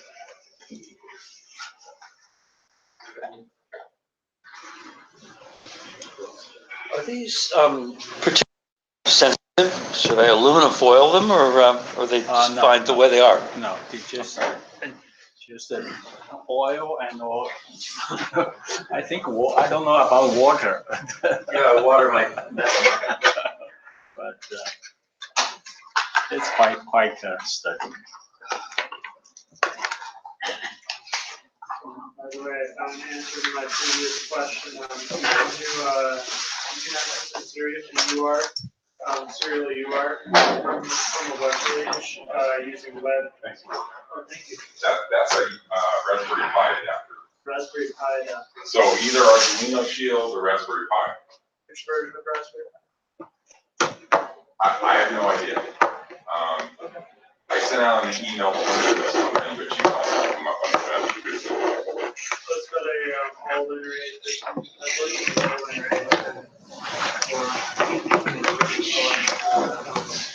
So you can just use an Uno R3 or something.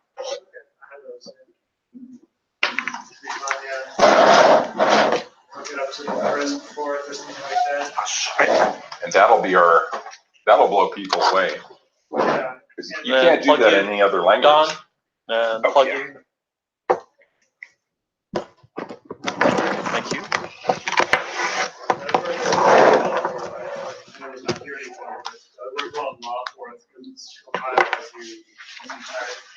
So you wouldn't even need to do the return. Oh. Just compile as a type of Well, I'm sure we can modify this fork that we're working on to do the same thing, right? Yeah. That's interpret. If you could make your fourth would be reversible as well, like a reversible. I think Gerald Watney was working on ROM fourth, which is like a reversible computing fourth, and so you could compute forwards or backwards. So if you combine this with law fourth, you could speak something or type some code or speak some code. And then if you didn't like what you just did, you could just reverse it and it would be no problem.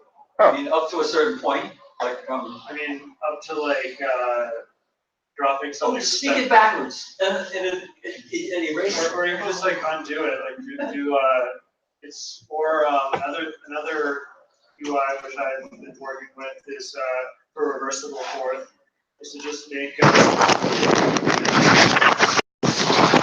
you can go if you can have random access with reversibility over space and time, then you might as well just edit the command line history, like a text file, and it would edit what happened. Let me tell you the way I would do it. When I get your email address, I'll send you the source code, to my robot language, and you'll see that I redefined. You have C store, store, and to store. So I redefined that as a word called now. Yeah. So it's like, There's that car. There is. It's Bruce Tom. Oh, wow, that's crazy. That's a place called NIMBY in Oakland that rebuilt it. So I like to use English interface. So instead of saying colon, say learn instead of colon. So learn, then the names, and then execute the semicolon. So, think in terms of talking to a machine in English. Yeah. So instead of using fourth-ish stuff, let's try to make it as much user-friendly, as we can. But what would the cartoon use? You might, instead of writing an exclamation point, you might want to redefine that word to just like the word store, S-T-O-R-E. But store is computers. Yeah. That's why I use now. The word is when you define a variable, I created a new variable definition word. I forget what I call it. But anyway, so it's stored when you define it. You tell it how many bits it is, and so now when now goes to fetch it, it knows. Either use C fetch, or to fetch. Conversational, yeah. Yeah, we want to be conversational. It's not fast execution. We want to be as English, human-like as possible, not computer-ese. Yeah. Because at some point in time, we want the public to say, "Hey, this is a cool robot. I can talk to it in English. I don't have to be a nerd." Yeah. And there's so many more. If you use the English language, there's so many words in there that would be more descriptive than some arcane syntax or whatever. There's so many words in the thesaurus that could be useful that would be perfect, precise language to describe a lot of the things we do in programming, but often it's just done with punctuation and all sorts of weird syntax. It's so much more conversational if you just open the source, right? How many people remember Savvy? Savvy? Savvy was written in Forth. Savvy was a really interesting database language. It came out when DBase came out, and you talk to it conversationally. So one of the things that once we get everything working, we should really be focused on this conversational interface, you know, using the voice. So we should be able to tell our Forth robot, please add 2 and 4 together and tell me the answer. I should be able to talk to the robot like that. Yeah. What's 2 and 4? It's like it's Sherry, but it's a different name. Well, you know what? The English language has noise words. We don't have to do things for every word.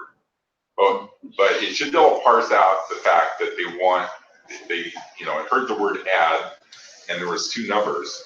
And so the parser would put the 2 numbers on the stack and execute plus, and then the result, it talks back. Yeah. What to do about spaces? Like sometimes people put dashes so they can make words that you can speak, but if they don't have to use a space which would delineate between those words, let's say. I mean, what do you do for a dash or some other? Maybe you teach it. When you're talking to it, you never use the word dash. Well, if you were giving it a program and you were giving it a Forth program, some words are strung together or some forms of regular words, but they may have something like a punctuation in the middle of it. You actually pronounce that pronunciation? No, rename the word. Rename the word. More. Oh, okay, all right. Well, Exactly. that makes sense. And you take care of that on the Forth side, Or not on the robot side. Yeah. There is a group of people doing natural language processing. The NLP group is huge. Wait, NLP. Although neuro-linguistic programming is also NLP. Natural language. Right. Yeah, Sam Falvo, his aesthetic programming paradigm. It really hammers out how to do like a lot of this pseudo-English Forth style program, like style of Forth programming. It's pretty good. Well, you know, Forth is so, you know, colon space, whatever the word is in English, and then, you know, the command, the semicolon, you're done, you know. Yeah. And now you've just taught the machine a new word. That board is going to do the text conversion for you. So, you know, we will be, you know, adding to its vocabulary like crazy. And you know, we have vocabularies in Forth that I never really used that. It's really great for natural language processing to have vocabularies. So one thing I have been trying to do, and can't quite have the answer, is could we have a defined words without punctuation? Could we do it by just by the context the word appeared in previously, with like memoizing, like the browser URL, you type some keywords and it shows you below, sort of does the auto type thing with a highlighted portion where it has what you previously typed together with that word which you just typed, sort of in define words like that through like auto type, autocomplete, and then just to sort of assume, like, accept that there is going to be a code that was previously maybe would have been a comment is now code that is functional, and that's okay because we have hyperstatic scoping. So what was a comment before, and we it gets structure as it gets more context and overlaps with other contexts, and but it's okay because what's underneath is still a comment, but as it gets more structure later on, it becomes a functioning word which does something. You know, the most powerful words in Forth, Great does. Yeah. Your own defining words. So I imagine Great does, we really critical as we go down this road, because we're going to want to create our, completely different types of defining words for stuff we want to do. Yeah. Try that and see. Can the robot like tell you back? I mean, with a real quick, like, So you know that you're on the. Yeah, it'll be okay. It has to be conversational. So we need to, it needs to pass the Turing test using voice. Yeah. A voice Turing test. Pardon? Whisker, yeah. was doing that. Was doing that, huh? Grab two wheels, it got mad. Yeah. Yeah, it just shows you that you can also speak. It'd be nice if sensors like temperature and whatever sensors. Speech synthesizer. Or little head movements or something like that. Yeah. Yeah, so we do need to add speech synthesis, but that's an easier problem than recognition. Yeah. You see, this chip, ESP32, got two processors,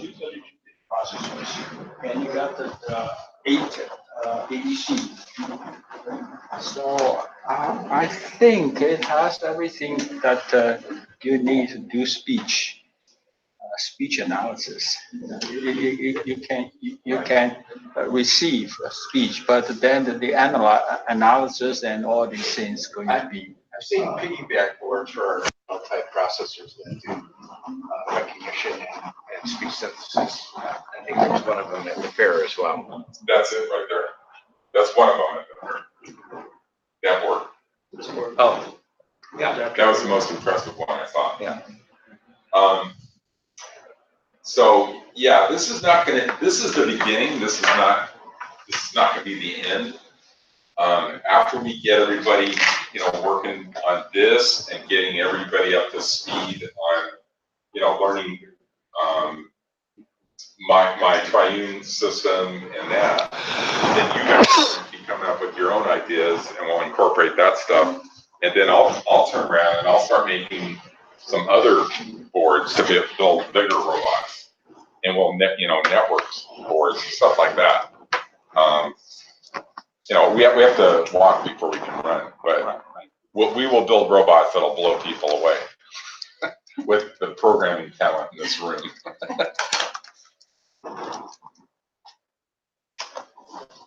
The reason, I am so unimpressed at the state of the art of robotics.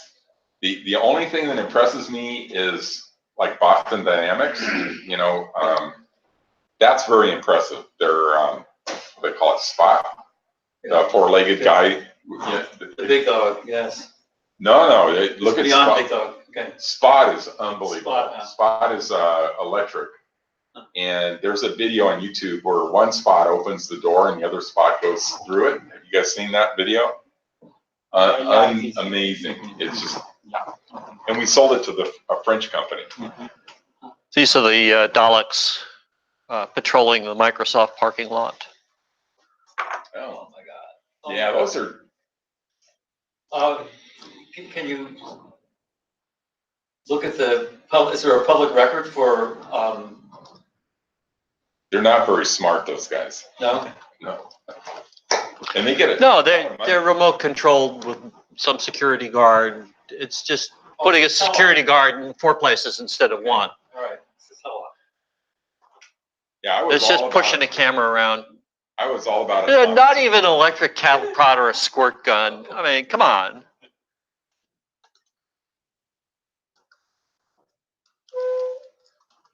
I saw an article just this last week about Amazon's new robots that they have in their factories, and I had this robot.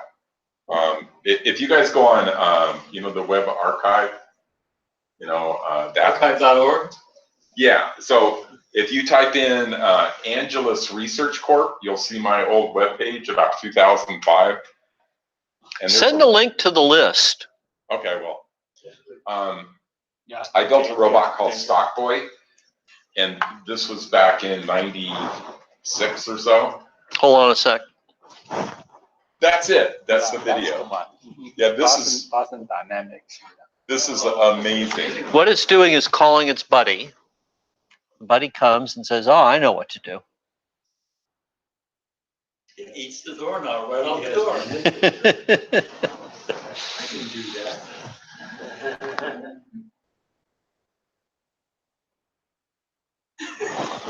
Isn't that something else? Well, these things have been watching these videos with this guy. This should be the map. These guys. There's a guy on YouTube called the Lockpicking Lawyer, Oh my God. and it's just hilarious. Oh yeah, this thing's practically impossible to pick, and you know he's practiced with it before. But in the short of most of his videos are like 3 minutes, and there are these locks that are basically very difficult. Yeah, and he also has a lot of crappy ones, but it's gonna suck all the time out of your wristwatch, and it's gonna suck all your mind through your eyeballs, and it's just gonna be terrible. So since you guys are overachievers, you didn't take a break, so I don't know what to tell you.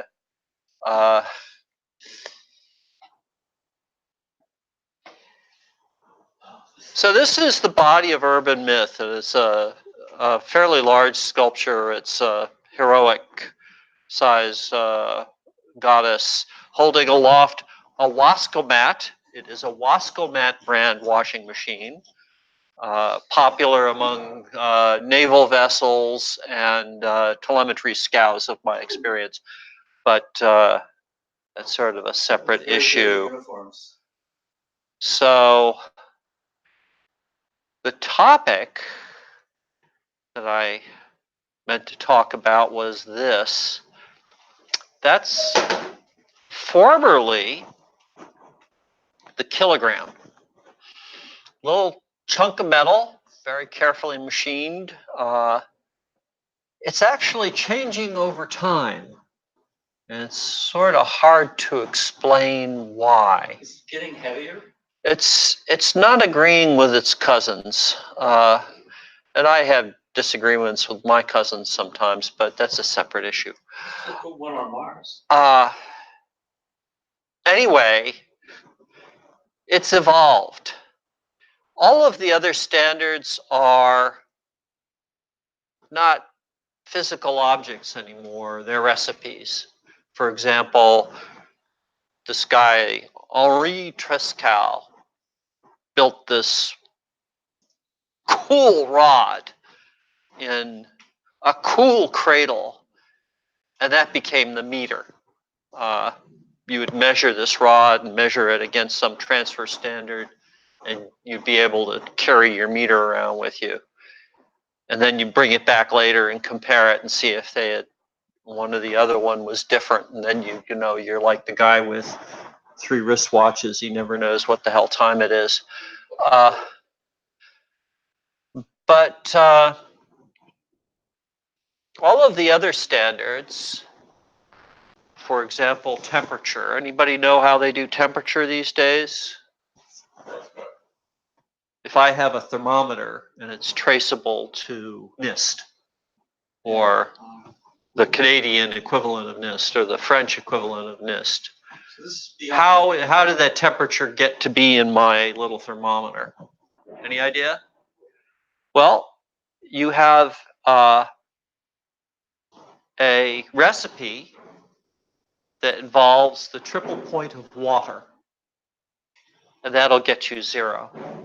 And then there are some other things like, you know, the melting point of zinc on a Tuesday, you know, and and it's all based on sea level. It's of various conditions. Well, the triple point of water is going to be reproducible no matter where the hell you are, and that's where you get your calibration for your thermometers there. It may be 2 or 3 times removed, but in a good calibration laboratory, at a very minimum, they have a triple point of water. What does triple point of water mean? It means it's simultaneously solid, liquid, and gas all in one container at one time. not every molecule is solid. So Why is that a temperature standard? it only happens at Oh, one temperature. A very precise It's like temperature. water only Okay, got it, freezes got at it. one temperature. Got it, okay. But it's easier to be specific about what the temperature is if it's the triple point. I see. Because the freezing point of water depends on pressure as well. But anyway, so the temperature is melting and freezing and all that other stuff, things that you can get out of the physical universe. And the meter, that rod that Henri Trescal did, that's become a certain number of wavelengths of a particular light. CG-137. And then there's the second. The second is a certain amount of oscillations under. Yeah. And so the last one, the most uncooperative thing, was mostly the kilogram. And that was the last physical artifact that they kept in a vault back in Paris in its nesting bell jars. These kids today, they don't know a good bell jar when they see it. So that's been replaced a few scant weeks ago, actually. Yeah, that's a small number of weeks. Less than 2 hands worth. Go many miles. See, 1, 2, many. 1, 2, a few, many. I don't know.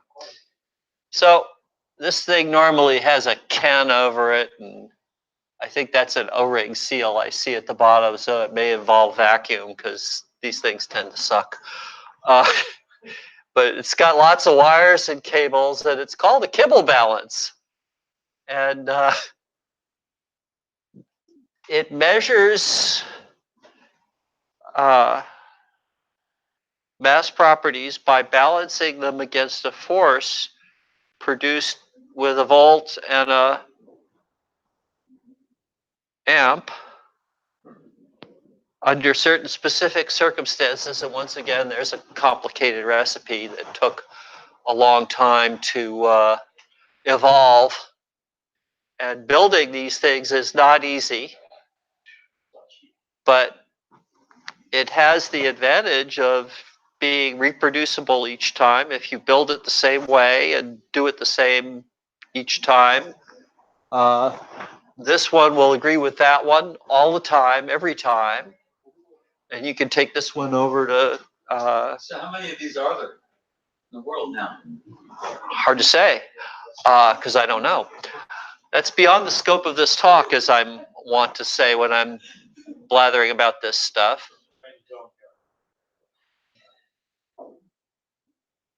But So how do they measure kilograms in the space station? They have a vibrator, don't they? That goes like. You'd have to accelerate it and measure the force it took to accelerate it, and then you'd measure the velocity after you accelerated it, and then you'd know. But So they have such things up there, huh? How would I know? Why would I care? Well, you can't weigh it. Why should you? Why would you want a standard kilogram in space? Because maybe you're doing a dietary restriction. You'd measure it before you flew it. Measure it by volume. If it's food. I think so. Depends on your accuracy, yeah. So, anyway, you got a volt. Anybody know the volt? Sure. The volt is a stack of Josephson junctions excited by microwaves. Oh, That's exciting. how many of them? All of them. It depends what frequency microwaves. And And so it goes. Oh, there's one. That's the National Bureau of Standards Josephson Junction chip.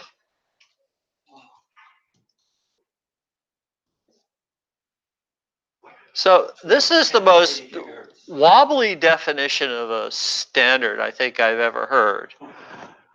Typically realized using series connected array of several thousand or tens of thousands junctions. Now notice it doesn't even tell you how many to within an order of magnitude. Excited by microwave signals between 10 and 80 gigahertz.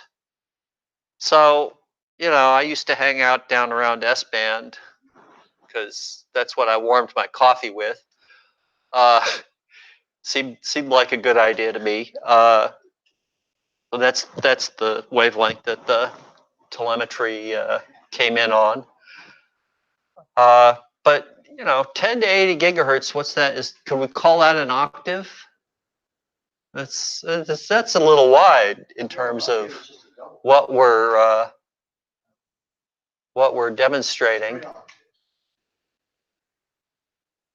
Empirically, several experiments have shown that the method is independent of device design, material, measurement setup, day of week, politicians, all that stuff. So, what other things are standards? I was reading about this during the week this week.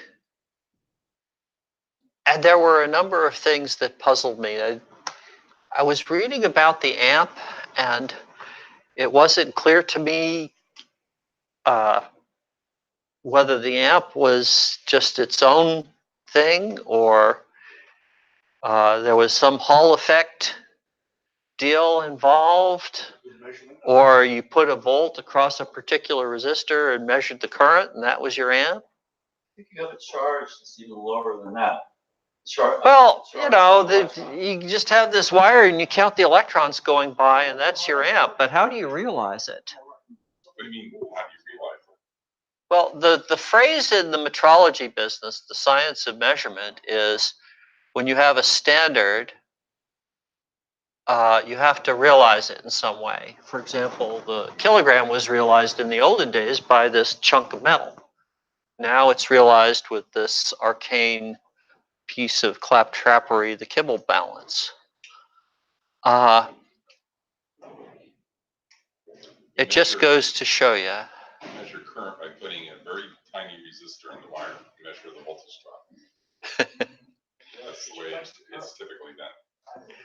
But for a standard, you know, you have to have your 26-digit voltmeter, and you have to have your 26-digit resistor. The resistors were yeah. The resistors have a different definition. It's pretty arcane, but it's current conductor as well.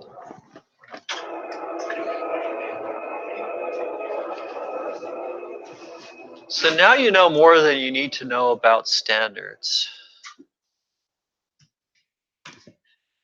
That's a standard line from a Standard.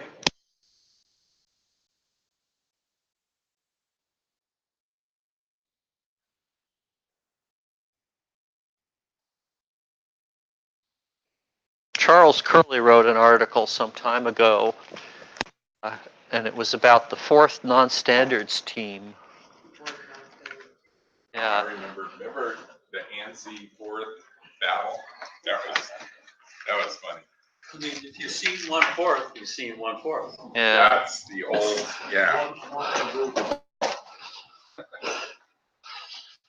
All right. I think that I think I'd like to cite Robert's Rules of Order at this time. Not that we abide by them, but my favorite aspect of Robert's Rules of Order is a motion to adjourn is always in order. It is not debated. It takes precedence. You want this for your